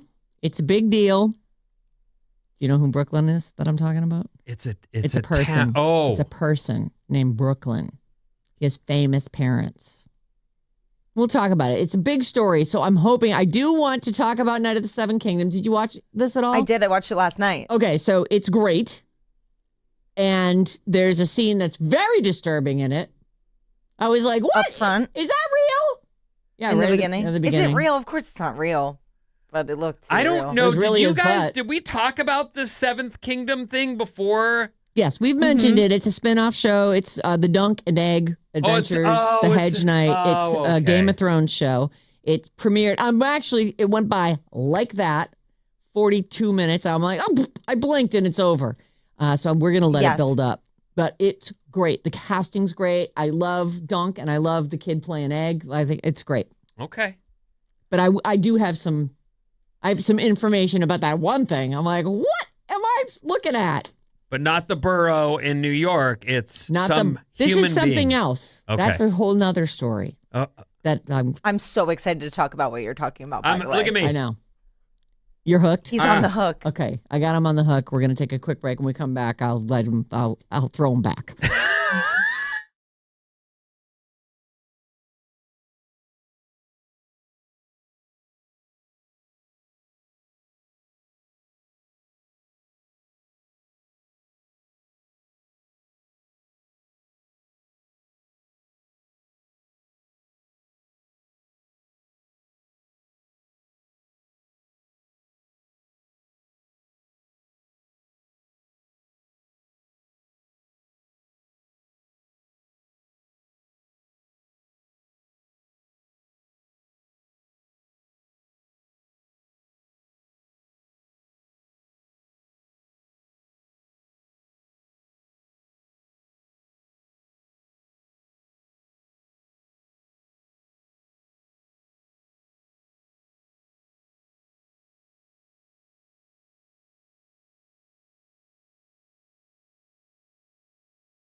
Bum, bum, bum, bum, bum, bum. Alice, 97.3. Sarah Vinnie, Alice's morning show. We have Charlie Puth tickets. You know, we've got a bunch of stuff that happens just on our website, radioalice.com. So on the regular, maybe make it a bookmark because we've got this Charlie Puth ticket contest. We have like an Ed Sheeran Pick Your City contest. It's incredible. So all this week, go to radioalice.com and you can enter for your chance to win a pair of tickets for Charlie Puth on May 1st at Bill Graham Civic Auditorium. That's courtesy of Another Planet. Charlie Puth. My kids love he does social media stuff where I'm not even sure which one it is, but he breaks whole songs down. He puts songs together. He's great on there. And I mean, the guy's got some hits. So you might want to go and check that out. He breaks down his own songs or breaks down other people's songs? He'll break down, well, some of the stuff I've watched is when he's sort of putting a song together, but he'll like take a chunk out. Was he the guy who did? There was a breakdown of one of the Beach Boys songs that doesn't sound like a Beach Boys song until the last harmony is layered onto it. Almost like he did all the backgrounds first and then laid the melody in. And remember, I think I played it for you. I want to say that was a Charlie Puth. I'm not remembering it at all. He does a lot of music theory breakdowns. He tells you why things sound the way that they sound. I just reposted one yesterday on my TikTok because of the 2016 trend that's going on. Oh, okay. He decided to break down like what makes 2016 music sound like 2016. It's really interesting. He's a great follow. I like that stuff. I'm surprised the kids do, though. Yeah, my kids watch it. Well, your kids are music, like... They like music. Yeah. Right? But okay, kids like music. Theory? Not all kids like music theory. Right. Just play it for me. Just play it. Let me enjoy it. Your bad 70s music, Mom. Anyway, Charlie Puth tickets, they're up for grabs at radioalice.com. Go get it. Get yourself entered. It's right on the contest page. That's also where you enter code words, and there's a few things up there that just check it all the time. We don't mention it that often, so keep an eye on it. You can call us or text us any old time, 800-400-FM97, 800-400-3697. And we're going to start with, this will be my featured story presented by San Francisco Bay Coffee. Let's all drink to this, the featured story. Cheers. Cheers. Cheers. Brooklyn. Oh, that's a good cup. Yeah, it is. It's a nice cup. Yeah. I'm sorry. What were you about to say? I was gonna launch into my Brooklyn thing, but if you bring it on, if you want to keep on going, I want to hear this. Like this is Brooklyn Beckham. This is David Beckham, Posh Spice. and Posh Spice, their kid. He launched this is page 6's headline.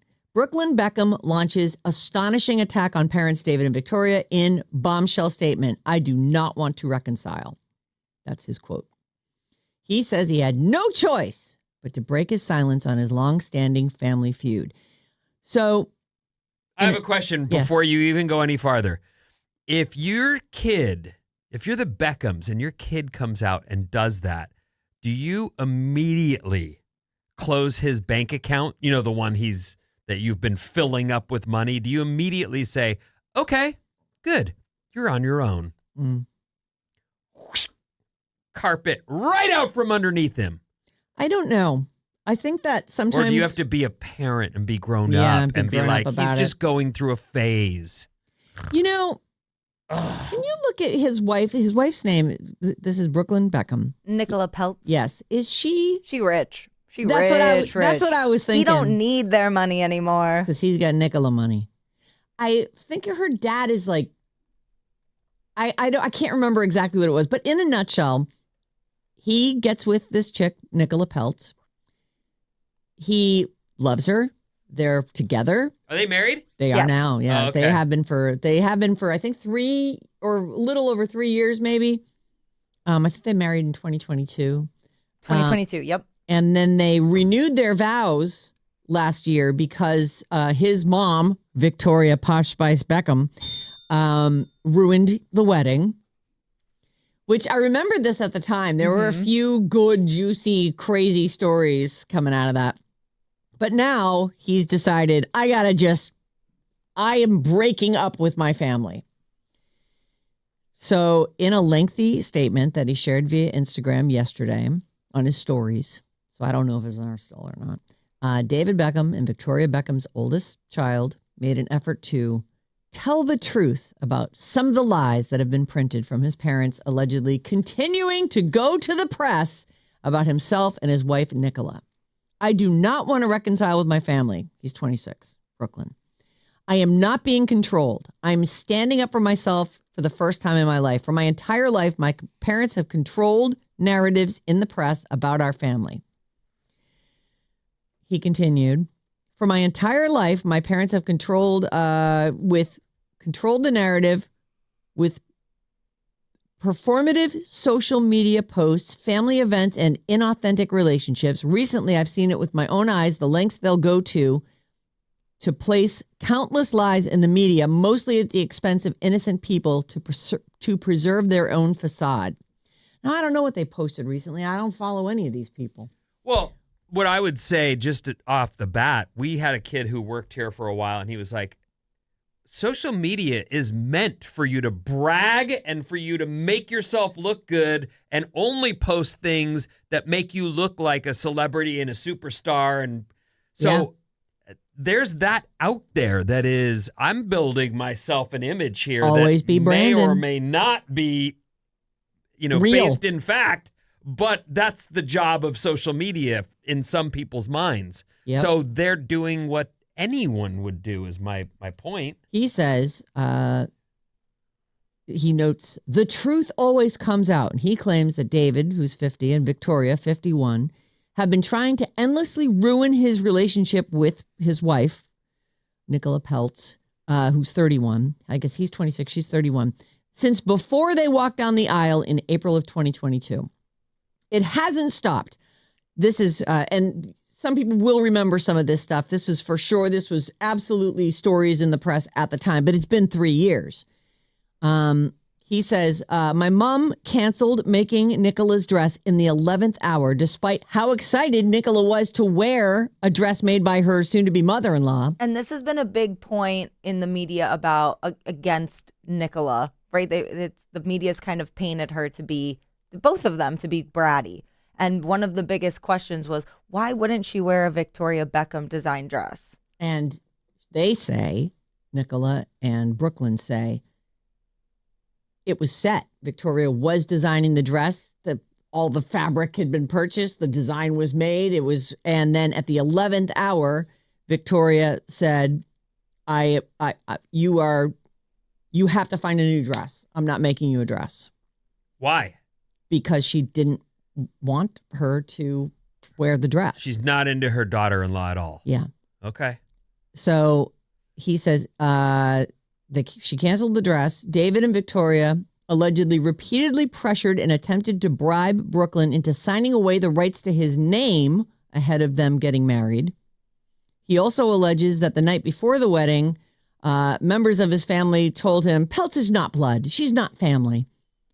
Well, right. Did you want me to marry a blood-related family member? That's kind of what marriages are. People who aren't in your family suddenly are in your family. Well, This Sarah, isn't Greenland. They're British. Right. There's some of that there as well. I understand. He says, my holdout on signing over the rights to his own name affected the payday, and they've never treated me the same since. Oh, maybe my holdout as in I'm staying with Nicola. And I think he refused to sign over the rights to his name to them. Yeah. What a weird thing to ask What for. a crazy thing to ask. But it kind of goes back to his narrative that the family is a brand, not really a family. They've never treated me the same since. During the wedding planning, my mom went so far as to call me evil because Nicola and I chose to include my nanny, Sandra, and Nicola's nanny at our table because they both didn't have their husbands. So they wanted, I don't know what an Naunni is. Is that a grandmother? Grandmother. Okay. So it's Nicola's grandmother and his own nanny, people that matter to them. They wanted them seated at their table. And I guess that both of our parents had their own tables equally adjacent to ours. They had their own tables filled with people that mattered to them. He went on to say, and this was a fun story. It's not fun for them, but it was really fun for us here in the celebrity trash world. In front of our 500 guests, Mark Anthony, who was apparently performing the music, called me to the stage where in the schedule was my romantic dance with my wife, like our first dance. Instead, my mom was waiting to dance with me. She danced very inappropriately on me in front of everybody. I've never felt more uncomfortable or humiliated in my entire life. He's saying all this in this recent post. Yep. Yeah. He's going crazy. Does he sound like a child to you? Because he sounds like a child to me. Well, it is a little bit tantrumy, but sometimes I like when people bubble over. I like to. Oh no, hear it's delicious in that sense. But I'm just trying to get a feeling of this. This kid sounds like a grown baby. Well, Well, it Aren't also we all? sounds like he doesn't want a relationship with his parents, and That it continues to be a subject in the media. I really feel like He wants to put an end to it. This is not how you accomplish that. I think you just ignore them. You don't show up at their events. You don't see them. You don't have to post on social that's media why to he break sounds up like a with your- baby with your because family. he's wagging right into the Instagram machine. Shh, he might stop.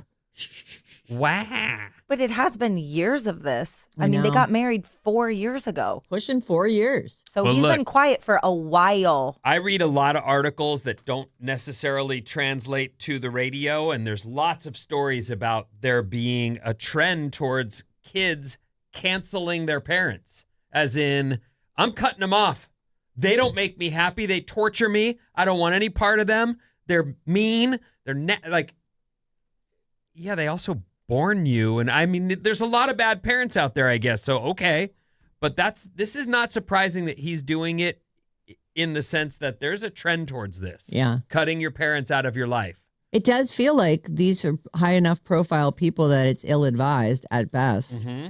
And if by some chance his marriage doesn't work out and he wants to go back to the family, there's going to be some groveling to do. Well, I do think that in general, families are like, I have a friend and her daughter has cut her out of her life. Oh. And was a mom and tried her hardest. She had a kid at 21. She did what she could do at that time in her life and raised this child. And this child has grown up to say, you're cut off. Mm. And it's been like 8 or 9 years that she hasn't been able to talk to her kid. And she's like, I'm just waiting. I'm hoping. My fingers are crossed. But that blame game is kind of despicable.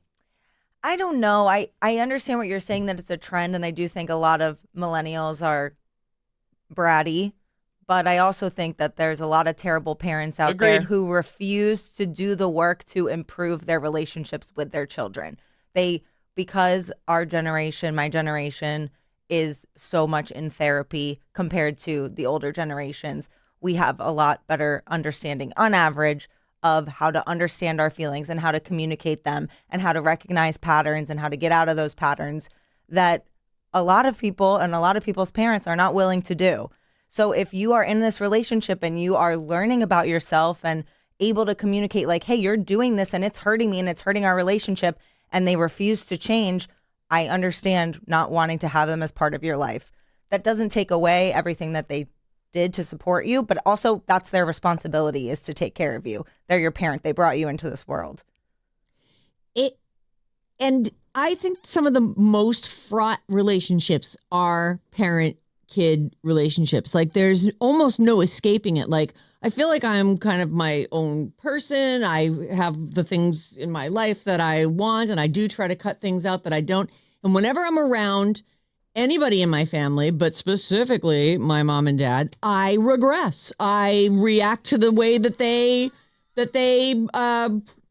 are toward me, and I don't like that in me. You know, like I really wish that I could be more. I wish that we could have we're all adults. No one has to tell anyone, you know what you should do. I won't do it if you don't do it. And it's, you know what I mean? Like I think that those are really difficult relationships in best case scenarios. Like True. some people, I envy it. You know, they're just best friends with their mom, and it's so great. But honestly, I think that most people's moms, you love them, but they're bugging you, and they're kind of.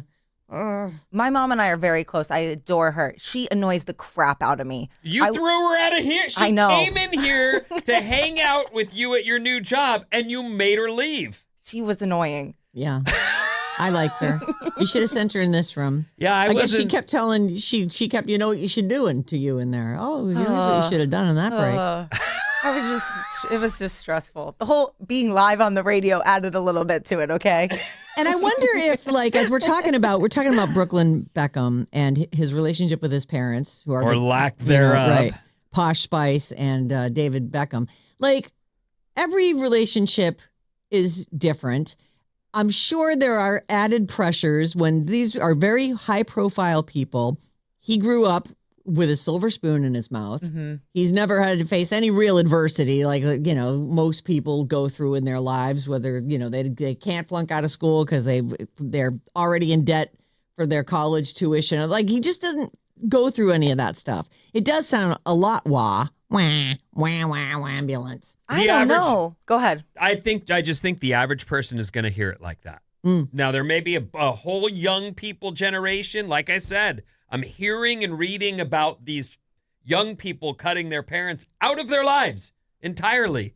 And so maybe there's a generation of people who will see him as a role model and maybe see him as someone that they can follow, going forward as I relate to him.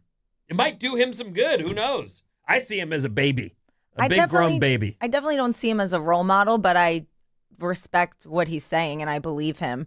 I would rather come from my upbringing, which was comfortable but, modest, than have to grow up in a family that's also a multi-million-dollar business. Right. That sounds so stressful. Brooklyn says, I've been controlled by my parents for most of my life. And there's a lot more to this. If you want to look at it, it's on page 6.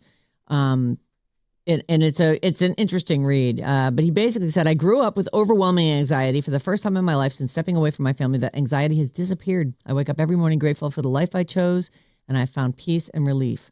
My wife and I do not want a life shaped by image, press, or manipulation. All we want is peace, privacy, and happiness for us and our future family. No response out of the Beckhams. No surprise there.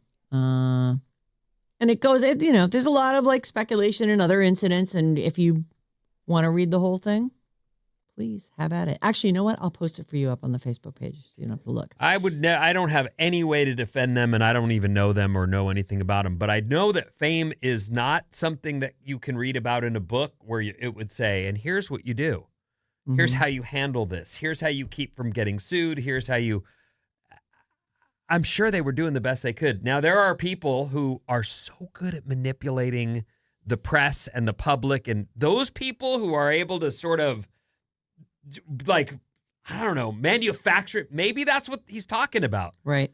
I don't know if they were just reacting in real time to their fame and the money that's rolling in and trying to keep it all going, or if they were people who really knew how to manipulate and pull all the right strings. Right. I don't know.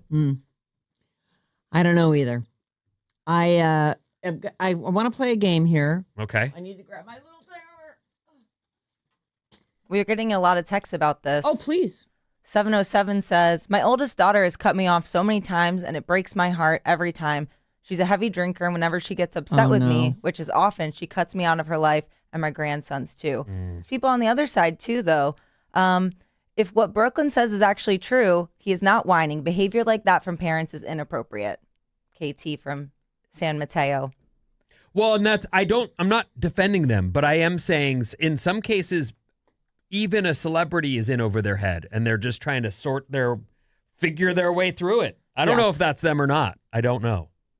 That's a great point. Everybody's doing life for the first time, probably. Well, right. We assume. Some people do seem to have a better idea of what they're doing, though. I know. I don't have time for the game. I'm going to just, I'll save it for later. But I did want to get to A Night of the Seven Kingdoms. The very first episode aired, I think it was a Sunday night thing. The creator, George R.R. Martin, who wrote the original 3 stories, he says there's 15 more books coming. I just want to choke him out so bad because he has this one series that everyone wants finished.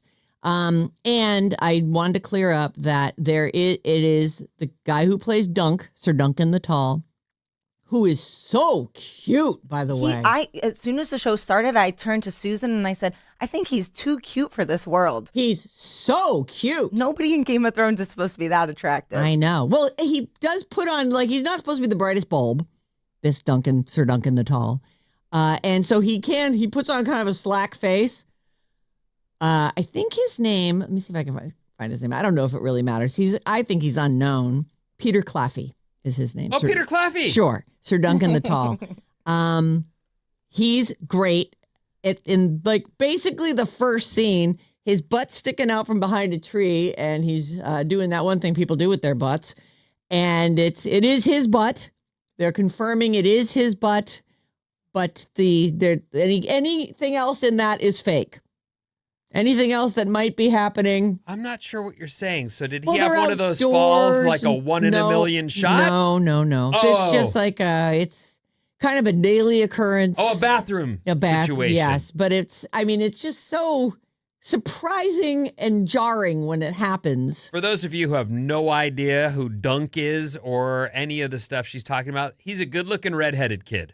A Knight of the Seven Kingdoms. It's a series of books. He's 6'5". He's 29 years old. We're talking about Peter Claffey. Yeah. Gorgeous. He is gorgeous. Like, strangely attractive. I was watching going, I hope John doesn't know how attracted I am to this guy. He'll never let me watch this show. I will say the first 5 minutes of this episode, I was like, oh, this doesn't feel like Game of Thrones. This feels like a cheap, kind of trying to be comical version.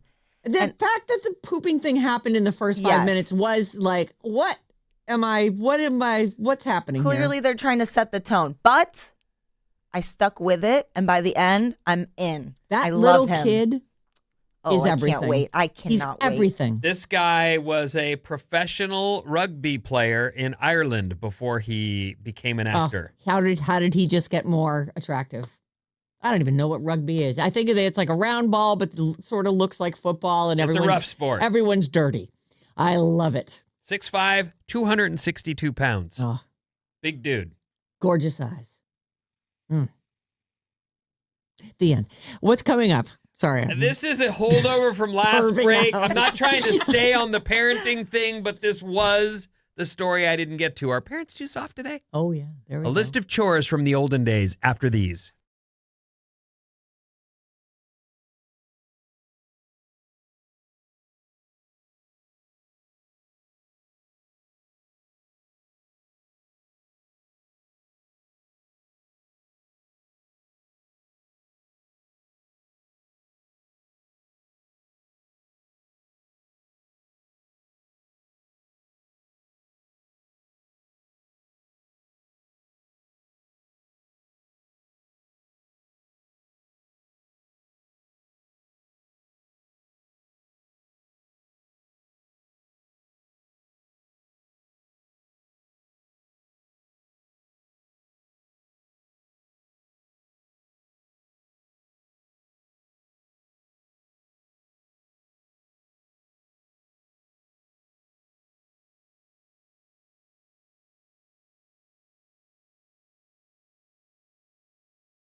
Alice 97.3, Sarah and Vinnie, Alice's morning show. You can call or text us, 800-400-FM97. That's always the number, always available. Put us in your favorites, 800-400-3697. You can also watch us live, stream video of the morning show all morning long. We're live on YouTube. Just go to youtube.com, search for Alice 973, and our live show pops right up. And remember to smash that subscribe button, she said so smoothly.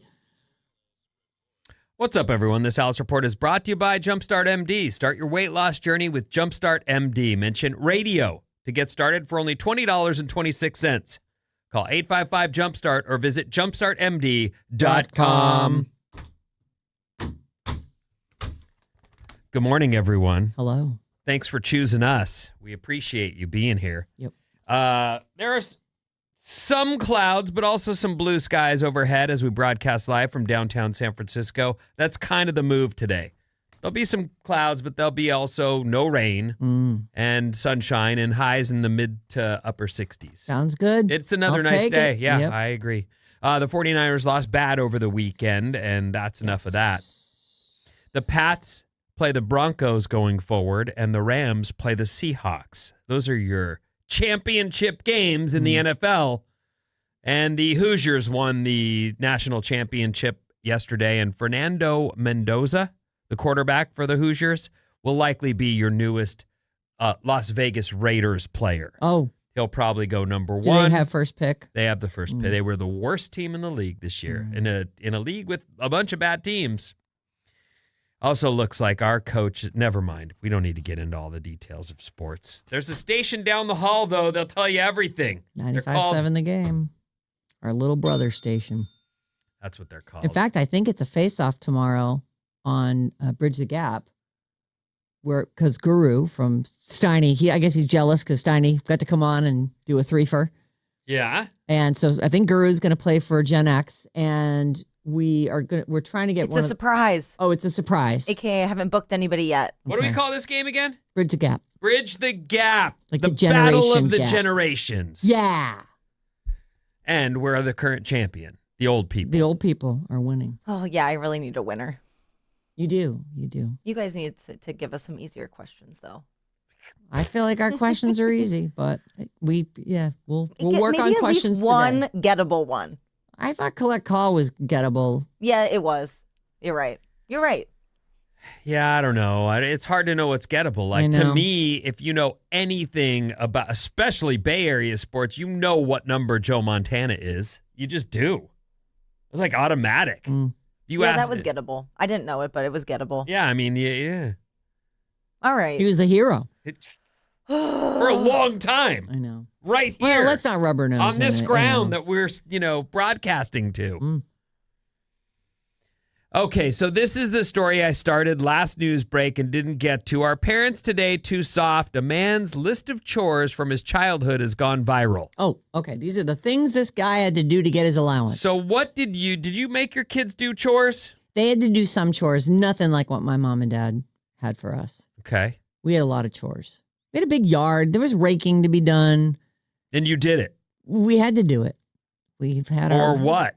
Or no allowance. And then we lived about a mile from the country store. Did anybody spank you? Yes. Oh, you did? Oh, I Okay. got spanked all right. for sure. Okay, You go got ahead. spanked, right? Oh, yeah, well, yeah. Yeah. But mostly it was stuff in the house. Like my mom had this whole little chart and you had your dot next to it. This week you have to do the dusting or the, vacuuming, clean the bathroom. So her time was spent giving out jobs. Yes. But then there was also, stuff like you got to empty the dishwasher. You got to help dad with the trash. You got to, clean the kitchen, whatever it was. Even if it was simple stuff like set the table. We had little chores that we had to do. Participation in the family function. Right. A man shared his chore list that his dad created for him when he was a kid. All right. Starting at age 8. He said, "My pop was the coolest man on earth." And this almost makes me believe this happened here because of the next word usage. Okay. But he had hella structure and rules in the house. Feels like a local. It feels like a Bay Area story, doesn't it? Right. He posted the chores on Threads, and it's going viral. It includes daily chores before school, make your bed, eat breakfast, final homework check, and leaving the house on time. Daily after-school chores include change clothes. The old school clothes, play clothes. Did you have that, Bob? Yeah, I guess so. I had that. Yeah, Not so absolutely. explicitly. You Just are your not going- cruddy clothes. Yeah. Right. You're not going back out until you get those clothes off. Mhm. You can't skateboard in that. I bought that for you to look decent at school, and everything you skateboard in is ruined. You know what? Ruined. I think I Ruined. pretty much wore my play clothes all the time. I don't think I really had very many nice clothes. Okay. Well, there it is. It's changed. Things have changed. Anyway, so he had to change clothes, do all homework, check in prior to 7 p.m. dinner, and be inside the house prior to 9 p.m. That's a big difference than today. First of all, kids will go out. My kids, they come to me because mom will say, I can't come watch you right now. So they come to me and I'll go, yeah, of course you can go out. Get out of here.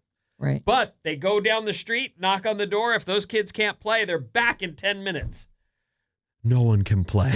So you guys can play. Yeah, go away. Go do play. something, right? I know. We got on our bikes and left. And that was just the way it was every day. Like the whole, do you know where your kids are? Absolutely not. They did not know where we were. I remember hanging on the side of a boat out in the middle of the lake, thinking I was going to drown. My mom's home napping. And I learned how to save myself from that situation. Like it just was it was just a different time. Yep. Leave no dishes in the sink and empty the trash. Shower and in bed by 10. Those actually don't sound like chores to me. Those sound like just things you have to do when you're a kid. Check them off. Just right. It's just he made a list of all the things you were going to do anyway. If the rule is, I guess maybe I'm not saying that homework's not a chore, but is that one of the, like, I think of chores as things you had to do around the house. Well, there's more. Okay. So that was the daily list. Daily things. The those are weekly getting done. chores include taking out the trash on Monday, replacing all the trash can liners, doing laundry on Sunday, including washing, drying, and folding, and putting the clothes away. Oh. That is Your own laundry or everybody's laundry? It doesn't say, but that is right now. It's a trick to try and even get your kids to pay attention to the fact that they need clean clothes. Right. Yeah. Right. Really? They don't. It's not occurring to them. Well, when they're little, Mhm. we wash their clothes, fold their clothes, put their clothes into so whenever they open a drawer, and I remember when I started to make them do some laundry, they would take their basket of laundry that they'd folded horribly up to their room, and then I would get a laundry basket the next week, and there would be a bunch of clean clothes at the bottom of it. With all, like, they'd just pull off the top. I was not having that. My brother did that. Oh, he was the worst with the laundry. He would just let it pile up like in the living room, and then he would just come down from his room and get dressed from whatever was on top of the laundry pile in the living room. I don't know why my mother put up with that. Well, there's a point where you find yourself being like, is all I do nag? Is that all I do? That's fair. You know what I mean? Like, I could see your mom being like, I just can't live Yeah. with every word out of my mouth being, why can't you or don't you or won't you get this done? I can see that. It's a pain in the freaking butt. Do you ever frame it up as that they're being disrespectful to you? That they don't appreciate what you do for them or your time by not helping in those ways? Or are you not there yet? I haven't gone that big yet. I think it'll end up there, though. 'Cause I think, I mean, I'm not a parent yet, hopefully one day, but I just think it would really hurt my feelings. Like if a 10, 12, 13-year-old, after telling them several times about something that I'm Prepare yourself. it's just so rude. So many things happen that I'm like, I want to cry right now. You're so mean to me. Aw. I do all this stuff for you. Yeah, start toughening up now, because woof. Doing laundry on Sunday includes washing, drying, folding, and putting your own clothes away. All school clothes must be ironed. Oh, boy. This is on the list of chores that's gone viral from a Ironing. guy who Forgot posted about ironing. all the stuff he had to do that his dad, had a list, and this was it. Thoroughly clean the bathroom on the first Saturday, including scrubbing the toilet, bathtub, and floors. I'll tell you, this is an admission I'll make just because it is. My mom was mostly a stay-at-home mom. And although I was given for graduation of high school luggage and told to hit the road, they took good care of me. She took really good care of me. And when I was living in my first place, I was found staring at the laundry machine for a long time because I had no idea. You know how there's different half circles? Yep. I was like, I can't for the life of me figure out what I'm supposed to do here. And it's because I'd never once, not one time, done any laundry. Wow. Ever.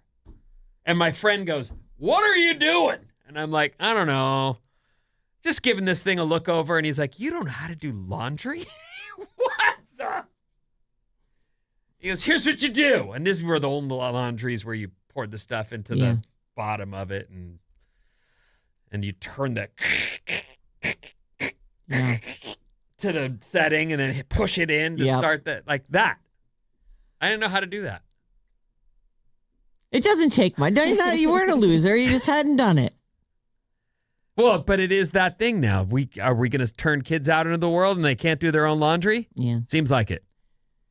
Did you know how to do laundry when you left the house? I did. Of course, right. The second set. Anyway, this list of stuff goes on and on. I just thought it's from the New York Post that it was interesting as here we are with young people today who are not doing much, if anything.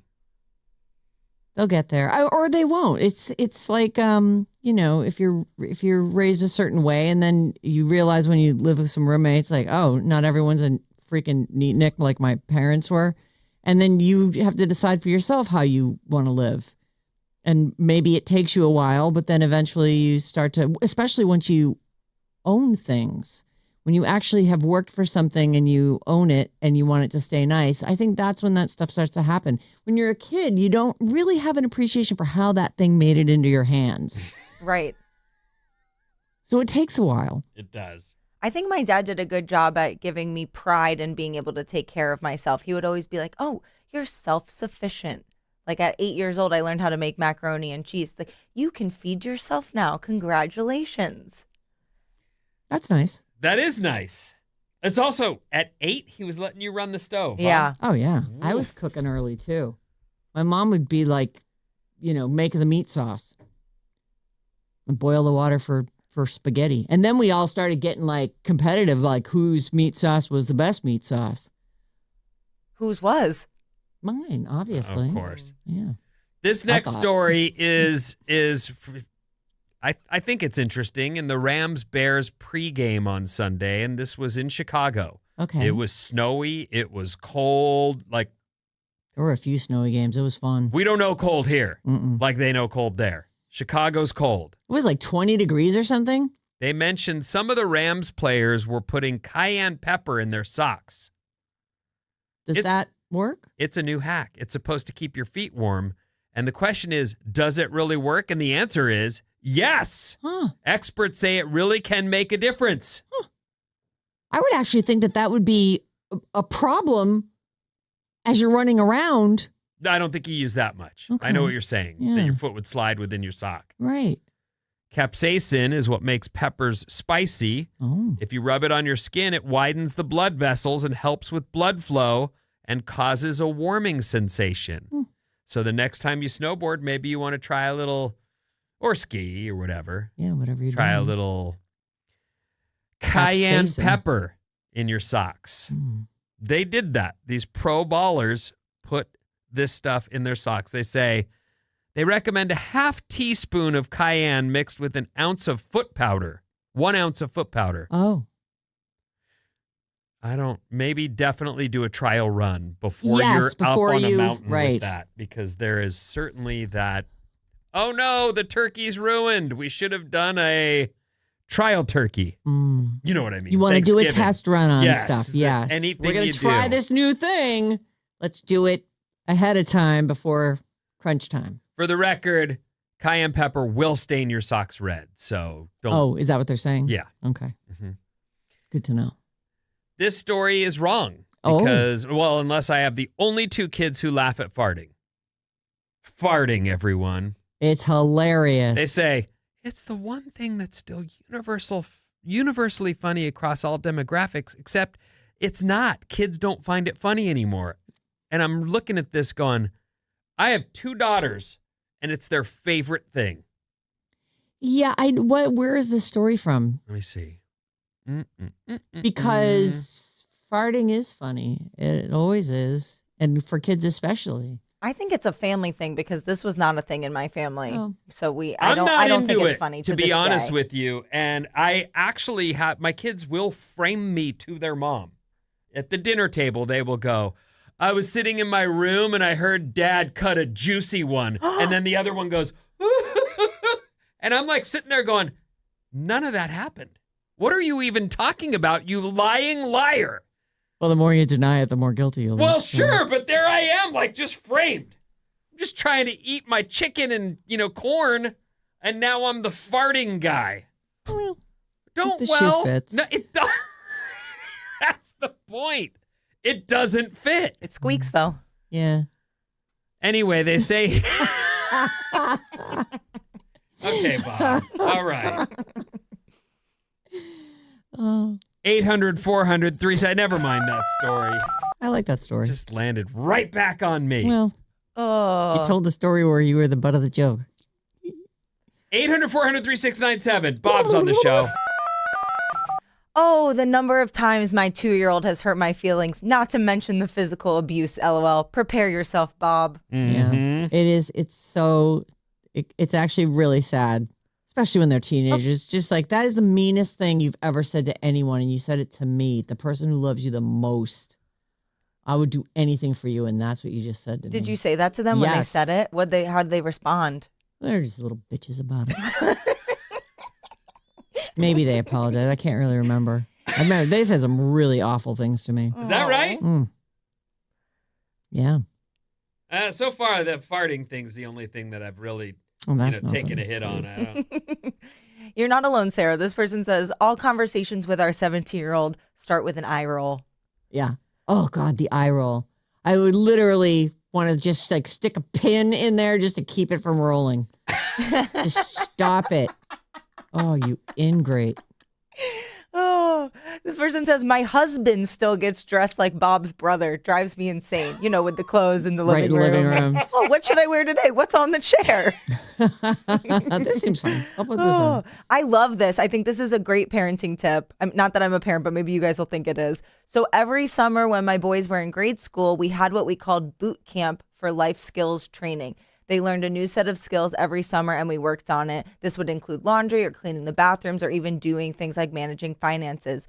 My son, who's now in college, is very responsible, very clean, and taught his own roommates how to use a vacuum. Oh, how perfect. I love that. I like it too. I love that somewhere in this world is a kid looking at a vacuum going, how do you... What happens here? I don't know where what? I'm not even sure what this thing does. Why do we have this? What could this thing be? Win a pair of one-day Pick Your Day tickets for Bottle Rock right after this.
You're welcome. I fixed it. You're Thank welcome. you so much. You must have taken your mallet to it. Yeah. I don't know how it happened, but suddenly my headphones are fixed. So Sam and Tim, if you're listening right now, no problem. We got it. Actually, I got this. You'll meet Sam tomorrow. Sam Meekley is he's like our resident station IT genius. And all the girls are just like, oh, Sam. Sam is so cute. And so when he was in here looking at the problem I was having with my headphones, I see Bob see him from the other room. And she comes around the corner because I knew she was going to ask him to do Bridge the Gap tomorrow. And so there she is. And she's like, I'm desperate. I'm desperate for someone to help me, Sam. You're my only hope. Sam, won't you help me? And then she loves him. She's We like, all he's love the him. cutest He's guy in great. the world. Well, He is besides so cute. Susan. Ah. Susan's there cuter. It is. Susan, Sam. Susan, don't worry. I got an eye on her. Yeah, we'll get him. He'll be on camera tomorrow for the game. I think So- he's excited. He seemed like it. I never seen him smile like that. I The know. first 3 months I worked here, I don't think he smiled once. He's quiet, you know? They say, still waters run deep. I can't wait for everyone to meet him. And he's a genius, so we might actually win. You might, Whew. but he might only be a genius with like tech stuff. Yeah, Like, robot it's- questions. Right. If we ask, so I'm not going to ask any questions about robots. I'll tell you that right now. Anyway, tomorrow, 8:00, we'll play Bridge the Gap. Guru's going to come in. The other half of the Steiny and Guru show. Steiny is our reigning champion right now. The only person to do a three-peat. So we'll see if Guru. Well, can that'll pull be that off. really bad for their relationship if they both can't pull off the three-peat. I know. It's going to be ugly. Give me some good sports questions for tomorrow. Oh, is this is tomorrow? Tomorrow. Yeah, 'cause Tomorrow today's is Tuesday. Bridge the Gap. Okay, yes, I will work on that today. Yeah. I have a lot of stuff to do after here, but I have time for questions. Gio. It's gymnastics day, everyone. Oh. Well, that means an hour in the parking lot where you can write some questions. That's exactly right. Yeah. All right. Let's do these Bottle Rock tickets, shall we? We are Bottle Rock Central. Take the code word PRIZE, PRIZE, to radioalice.com, and you'll have a chance at one day. Pick your day tickets to Bottle Rock, the first taste of summer. It stars Lorde and Teddy Swims on Friday, Foo Fighters on Saturday, Backstreet Boys and Somber on Sunday, and a million other bands on a million other stages. It is one of the funnest shows you can possibly go to. This hour's code word is PRIZE, PRIZE. Take it to radioalice.com. And Mason has another chance for you at 12:05, another code word for you. And It's Jane has one at 5:05. So lots more chances to win. This hour's code word is PRIZE. You can actually check out the single day ticket lineups at bottlerocknapavalley.com. This hour's code word is PRIZE. So get yourself entered. Why not? Please. 800-400-FM97. That's our phone number. That is our text number. Any way you want to get a hold of us, that's the way. 800-400-3697. Our show's powered by San Francisco Bay Coffee. And I will say, I had a rotten night's sleep last night, and I'm super psyched for SF Bay Coffee this morning. Cheers, coffee achievers. That's what we need. Some kind of powered by SF Bay coffee. Yeah. I like it. Oh, those would be great T-shirts. That's what I just was saying. Yeah. The Alice Morning Show, powered by SF Bay Coffee. Mm-hmm. I like it. Actually, Nice. that'd be a good liner, too. I love it. Bob! Bob. I'll see what I can do. Okay, thank you. Thank y'all. All right. Let us begin. We're going to start with Green Day. We mentioned this earlier because people are so excited about it. Green Day is going to be kicking off the Super Bowl. They're part of the opening ceremony. They're going to perform right there at Levi Stadium. They say here the California native rockers will get the pregame entertainment rolling on Super Bowl Sunday at Levi Stadium in Santa Clara. Just another reason to be excited. Maybe They the are only so at this great. point. I know. And you know what's funny about when we were talking last week after Bob Weir passed away, I was expressing that I expected at some point we would cross paths, him and I, and that I'd get to meet him. Not that I, need that picture of me and him together to complete my Instagram, but Right. I just figured at some point he's a Bay Area icon, Right. native, and He goes around. places, you go places. Right. And I feel the same way about the guys in Green Day. Like, Yeah. how have we not? You've probably met him, right? I haven't met Billy Joe, but I've met the other guys. Oh, you have? Yeah, and in fact, I met them at Bottle Rock. Is that right? Yep. Okay. Well, I just have assumed I would meet them, but it goes way back. I remember where I was. I was on a beach in San Diego at a surf contest that I was calling. I was doing the on the call, Reds Up and Riding, whatever. And someone said, "You're not going to believe this band out of the Bay Area. Check this out." And they played a cassette tape for me of Green Day. I remember hearing it. Oh my God, that's so in that funny. moment where I was, what I was looking at. And they've been part of my life ever since then. And somehow we haven't crossed paths with that guy. I know. And yeah, we know his sister. And there's another, I know his sister. I know. Still haven't met him. Yeah. Well. And probably won't. Probably not. And it's okay, but it's just weird that. Do they all still live around here? They're, I don't know where they live. They not that I'm trying to are stalk them or anything. Filled up enough with money that they have a couple homes. I'm going to guess. That's what I'd have. 30 I was all years in filled this up with money. business, in the music business might do that for you. Yep. Yeah, I think I met Mike Dirnt one year at Bottle Rock, and I think I met Trey Cool the next year. Rad. Yeah. Was that the time that you took too much pot and had to be taken home? That was one of the days, because I wouldn't have even known that it was Mike. I think it was Mike Dirnt. And my friend Village goes, "Oh my God, Sarah, Mike Dirnt's over there." I'm like, what? What's happening? Someone take me home. I'm like in a picture with him. I'm like, I had the perfect buzz on, and then I just had to hit somebody's vape. Village. What are you doing? Oh, Village is a friend of mine. He's great. Actually the guy that introduced me to my husband. Anyway, let's see. Billy Joe said, "We are super hyped to open Super Bowl 60 right in our backyard. Honored to welcome the MVPs who've shaped the game and opened the night for fans all over the world. Let's have fun. Let's get loud." Love it. Feels like somebody might have written that for him, and it's just a quote. It was a press release. He was like, "Yes, I approve that. That does look like something I would say."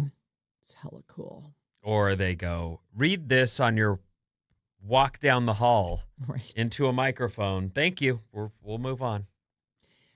Just a quick note here. I don't know too much about this, and I'm not even sure if it's completely confirmed, but Consequence of Sound is, they're saying there's going to be a new sphere, and it's going to be built at the National Harbor near Washington, D.C. It'll boast a capacity of 6,000 seats and feature the same technology as its Las Vegas counterpart. And they've got actually like a mock-up, computer-generated image.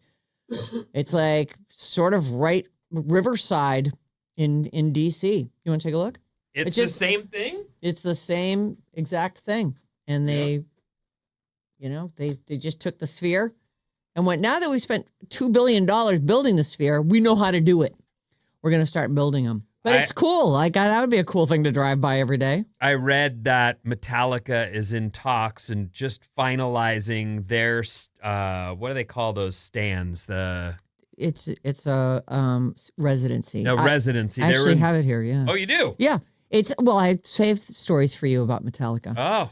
Let's see. Did you see it was finalized? I'm seeing it's almost done. Yeah. That's what I saw. And I didn't even read the whole story. I just went, oh, they're going to do that. Okay. They're negotiating the details. Are about 90% done with the deal. Contracts have not yet been signed, but Metallica having a residency at the Sphere is all anyone's talking about on the Strip, says some source. They've been to see the bosses. They met the tech team to talk through and plan out what a show would be like.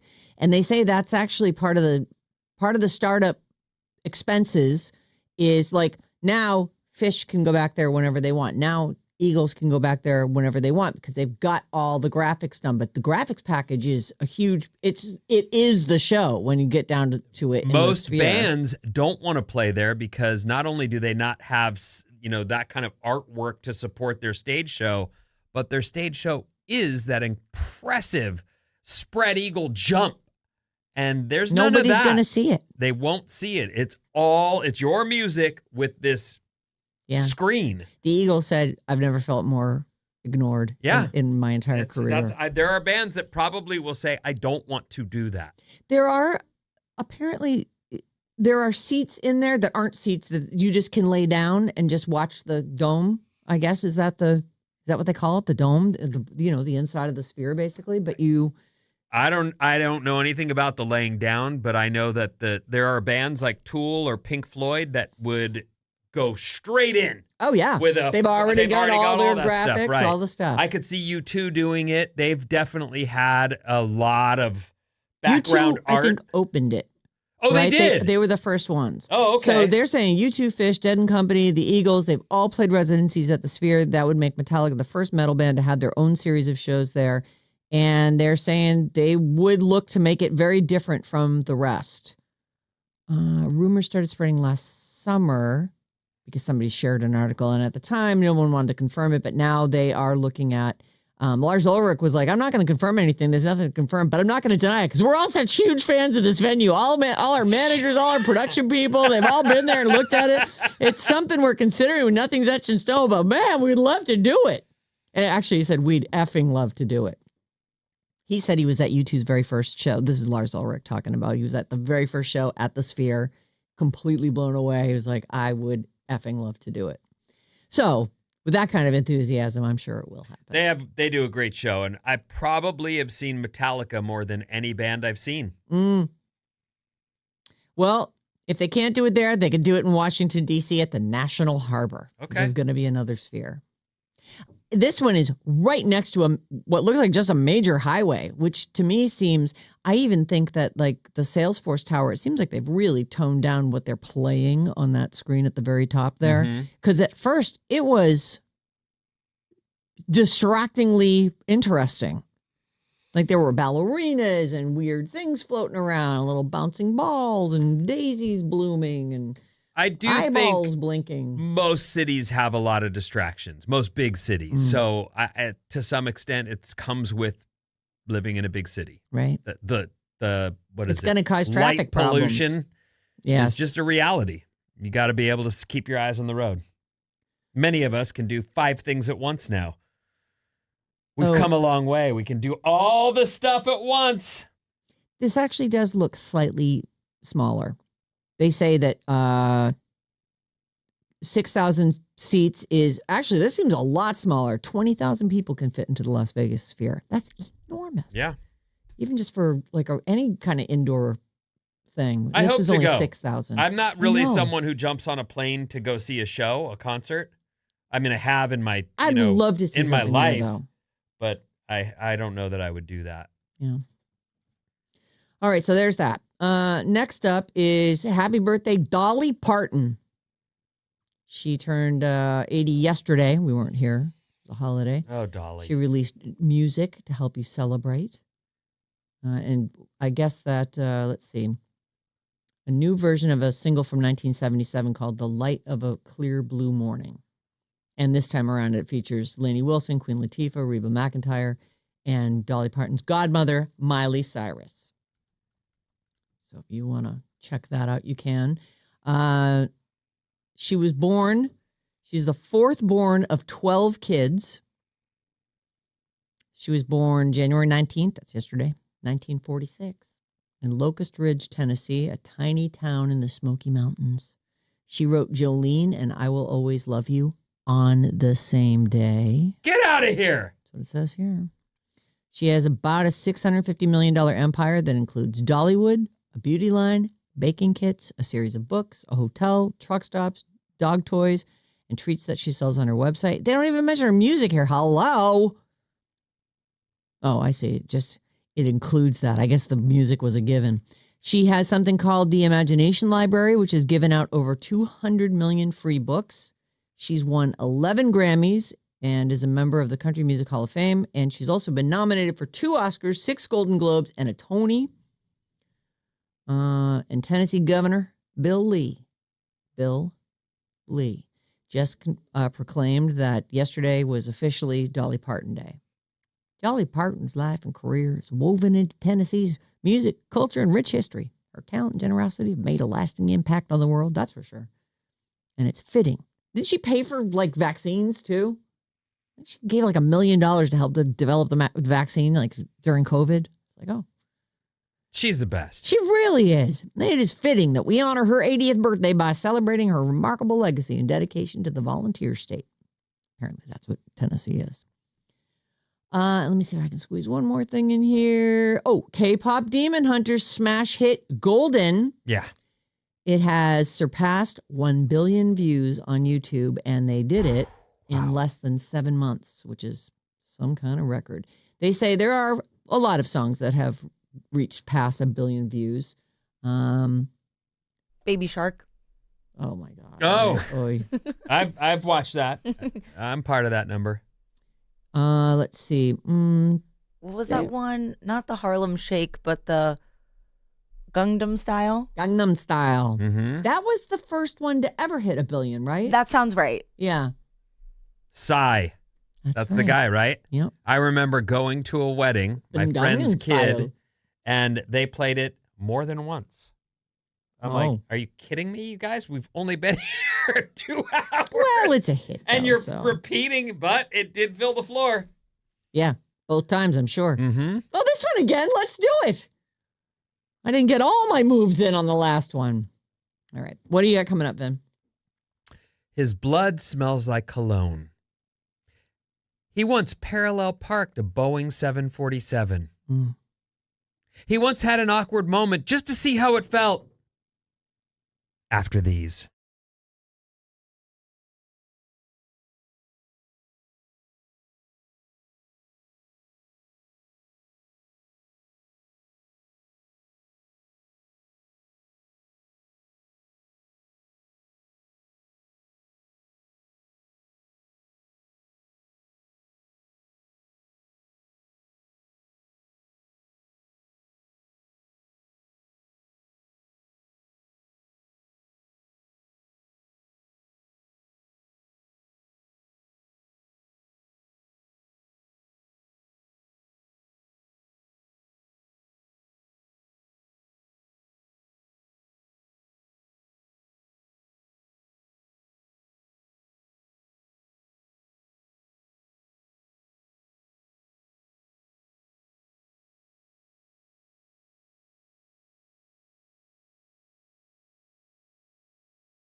Alice, 97.3. Sarah and Vinnie, Alice's morning show.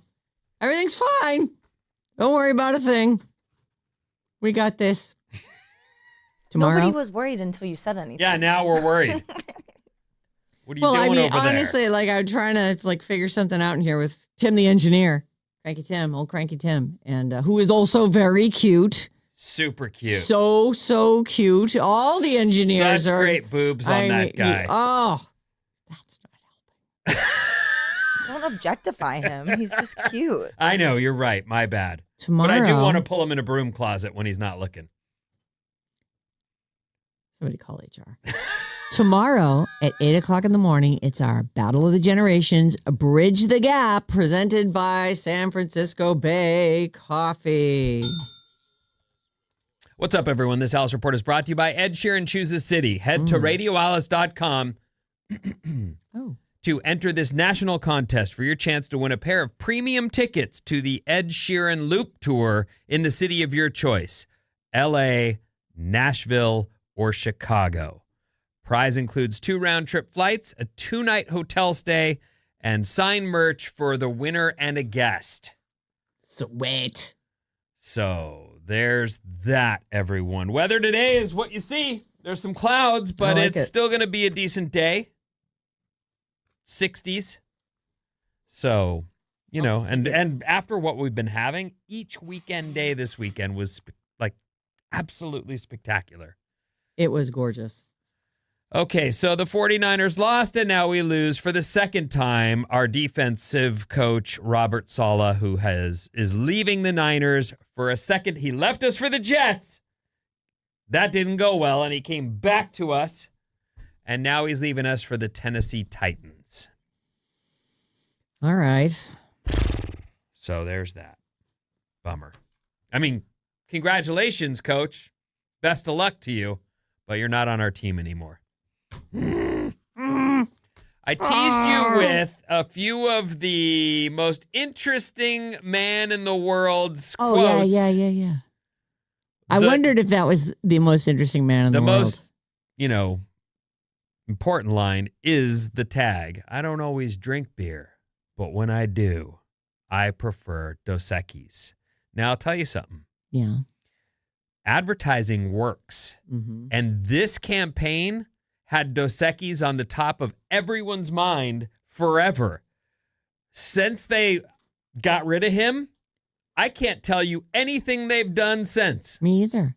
I'm sure they're still advertising. In fact, or maybe they're not. Maybe they're just like, well, we did it. We sell all the beer. Oh, we sold it all. Well, no, the story goes that I guess they're bringing the most interesting man in the world back. They're reviving this guy. You have to find a new one, though? I don't know. They say here, Jonathan Goldsmith, who's now 87. Oh, my God.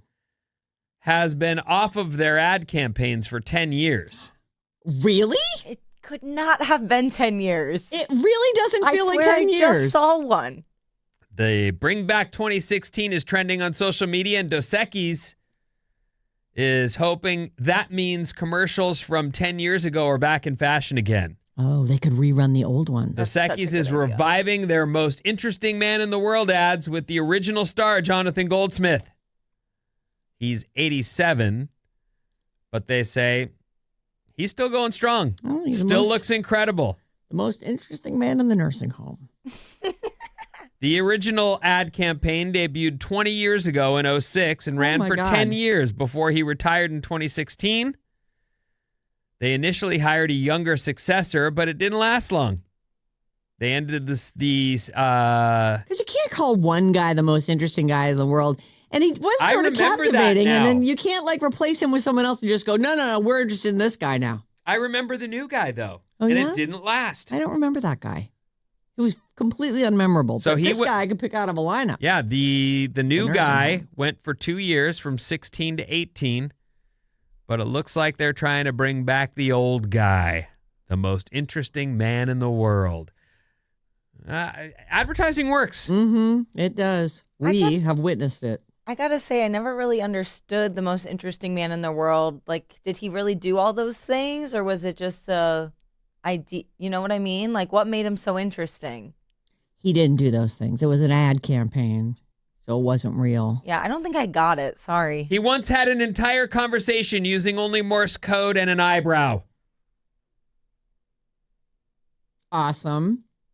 He did. That's not true. He's the life of parties he's never attended. That's not true. He once made a Happy Meal cry. Not true.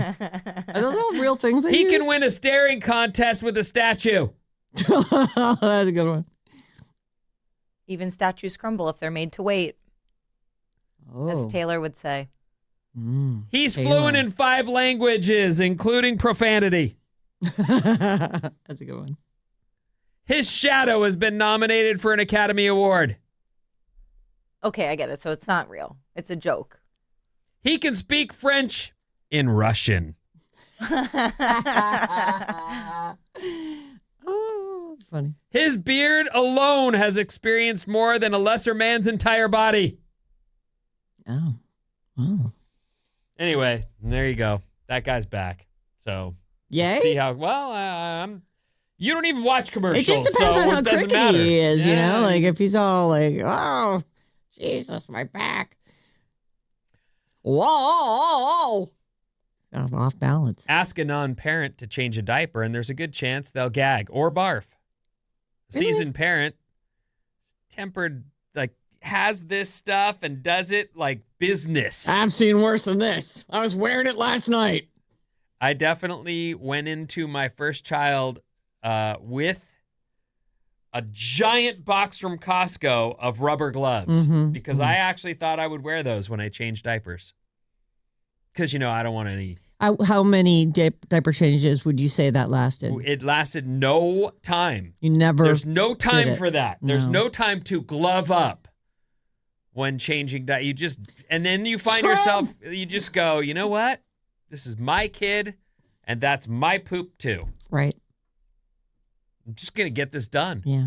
I can't labor. It doesn't mean that you don't still hate it. Like I when hated there would it. be an elephant dump and it was just everywhere and you just like, oh, just put them in the tub. Like, don't bother. Just don't. Just spray it off. Oh. According to a study, once you've been a parent a while, gross stuff just doesn't seem gross anymore. No, I can handle so much more now. Watching, you know, you hold a little kid and as you yakking everywhere, they're really, you know, you just get to a point where you're like, I gotta be the man. I gotta be strong. Everybody's got to be the man around kids. We all have our little phobias and we all think that we, you know, but as you become a parent, you most definitely have to drop all that crap and just get to the business of being a parent. There's no time for, There's also really no time for really nice fingernails. I'll enjoy mine while I can. Yeah. Oh, You that's gotta what take a we're few aiming that years. at. Okay. I couldn't even wear I had a diamond solitaire, you know, my original Your wedding ring. My Your original engagement ring. Right. And you scratch your kid one time, I'm like, okay, well that's got to go. And then I just never put it back on.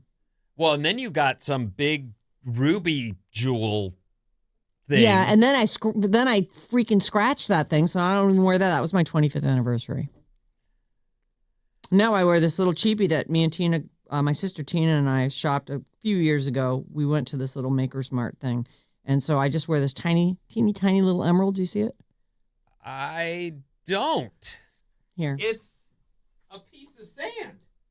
It is so tiny. It's really tiny. So I always wear it. I've been wearing it for years, Vin. I've never seen that on you, and you're telling me you've had that on your hand for years. Years. At least 5 years. I think it was before the pandemic.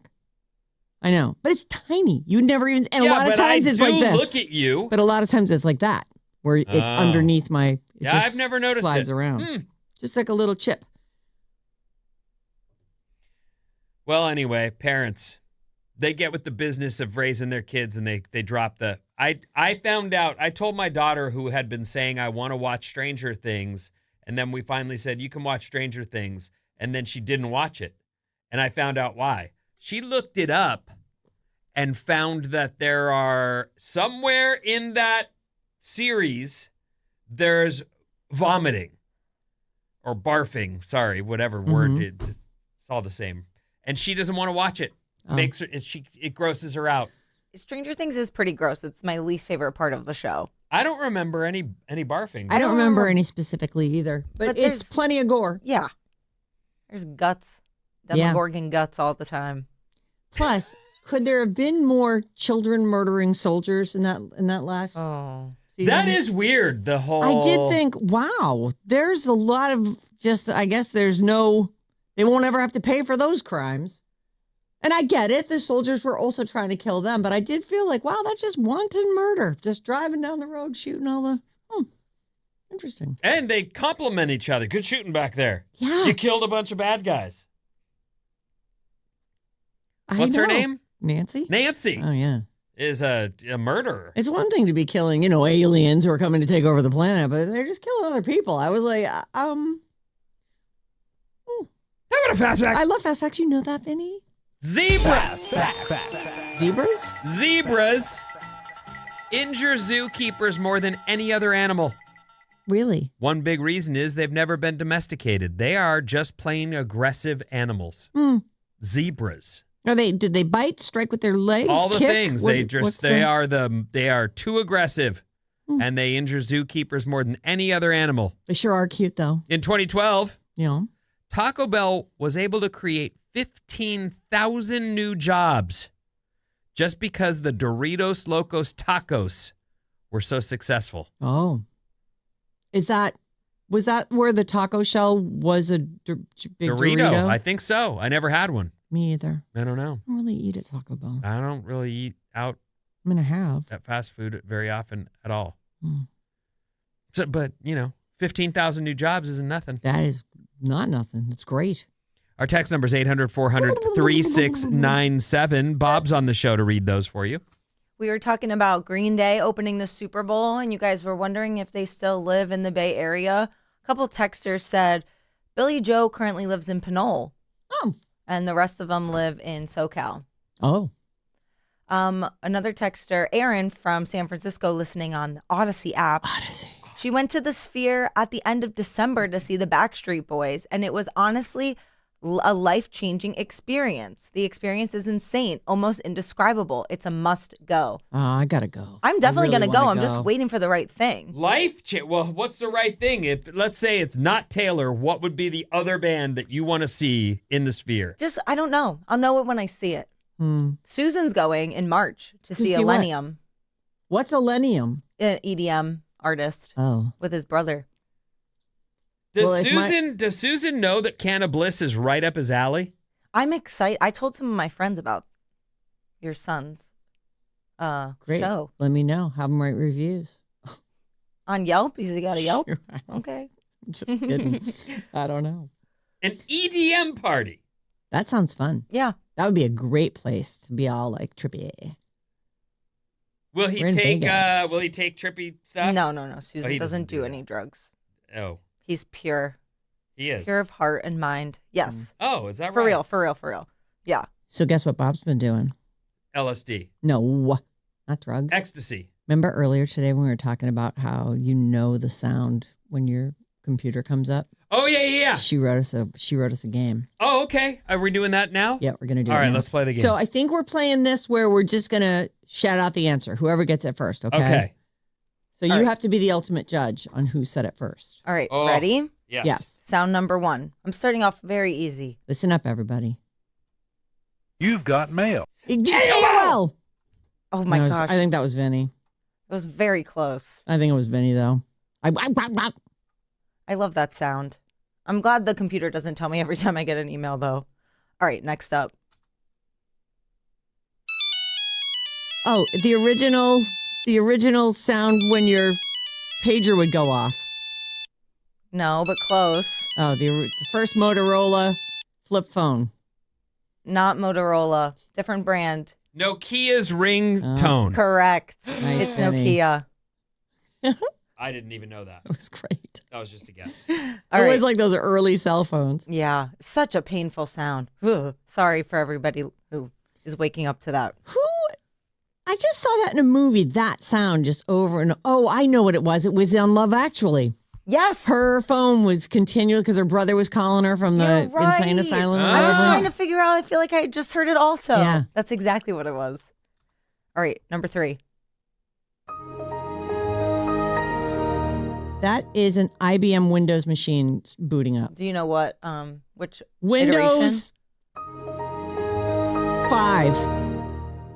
XP, but I'll give you the point anyway because She Vinny should didn't get say the anything. point. I don't even have a guess. I've never used Windows.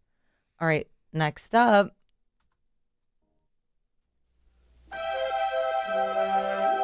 Oh, it's the wild world. It's Disney. It's the wide world of Disney. The wonderful world of Disney. When you wish upon a star. What is it? It must be Sunday night at 7:00. When you wish said upon a star. 15 things. It's the wonderful world of Disney theme song as the castle's there and the star goes up over the top. Exactly. I don't feel like she got it. No, she definitely got it. Well, you didn't get didn't it say at all. You anything. didn't even say anything. I'm just fighting you on this one. I've heard that the star is 2-2. actually Tinkerbell. Oh, yeah, that's right. It is Tinkerbell with her Cute. little fairy dust going. All right, let's see what I got here. There's the final one. Pac-Man! Oh, it is Yes. Pac-Man. God damn Nice. it. Oh, Pac-Man. That was good. All right, Vinny wins. That was a Claim great is- job, That was Bob. really good, Bob. Good selection. Bobby! Oh no. Hold on, I don't have your song up. Sorry. El campeón del pueblo. Hi, hi, hi. Kisses. Keep it here on Alice all day. We are all Bottle Rock all day, every day. Lots of chances to win single day pick your tickets. Today, 12:05 and 5:05, Mason and It's Jane. And don't forget, tomorrow, Bridge the Gap. We do have one guy locked down, Sam, for our IT genius, and we're hoping to get Guru locked down. For shame if you don't do it. He's been totally jonesing to do it. Now suddenly he's like, I don't know if I can be there at 8 o'clock. He's like, oh, well, I have a long drive, so I don't know if 8 o'clock's doable. Oh, come Come on. on, Guru. You know who you're talking to? Read the room. Yeah. Yeah. We're the early birds. Want some worms? Oh, is that why?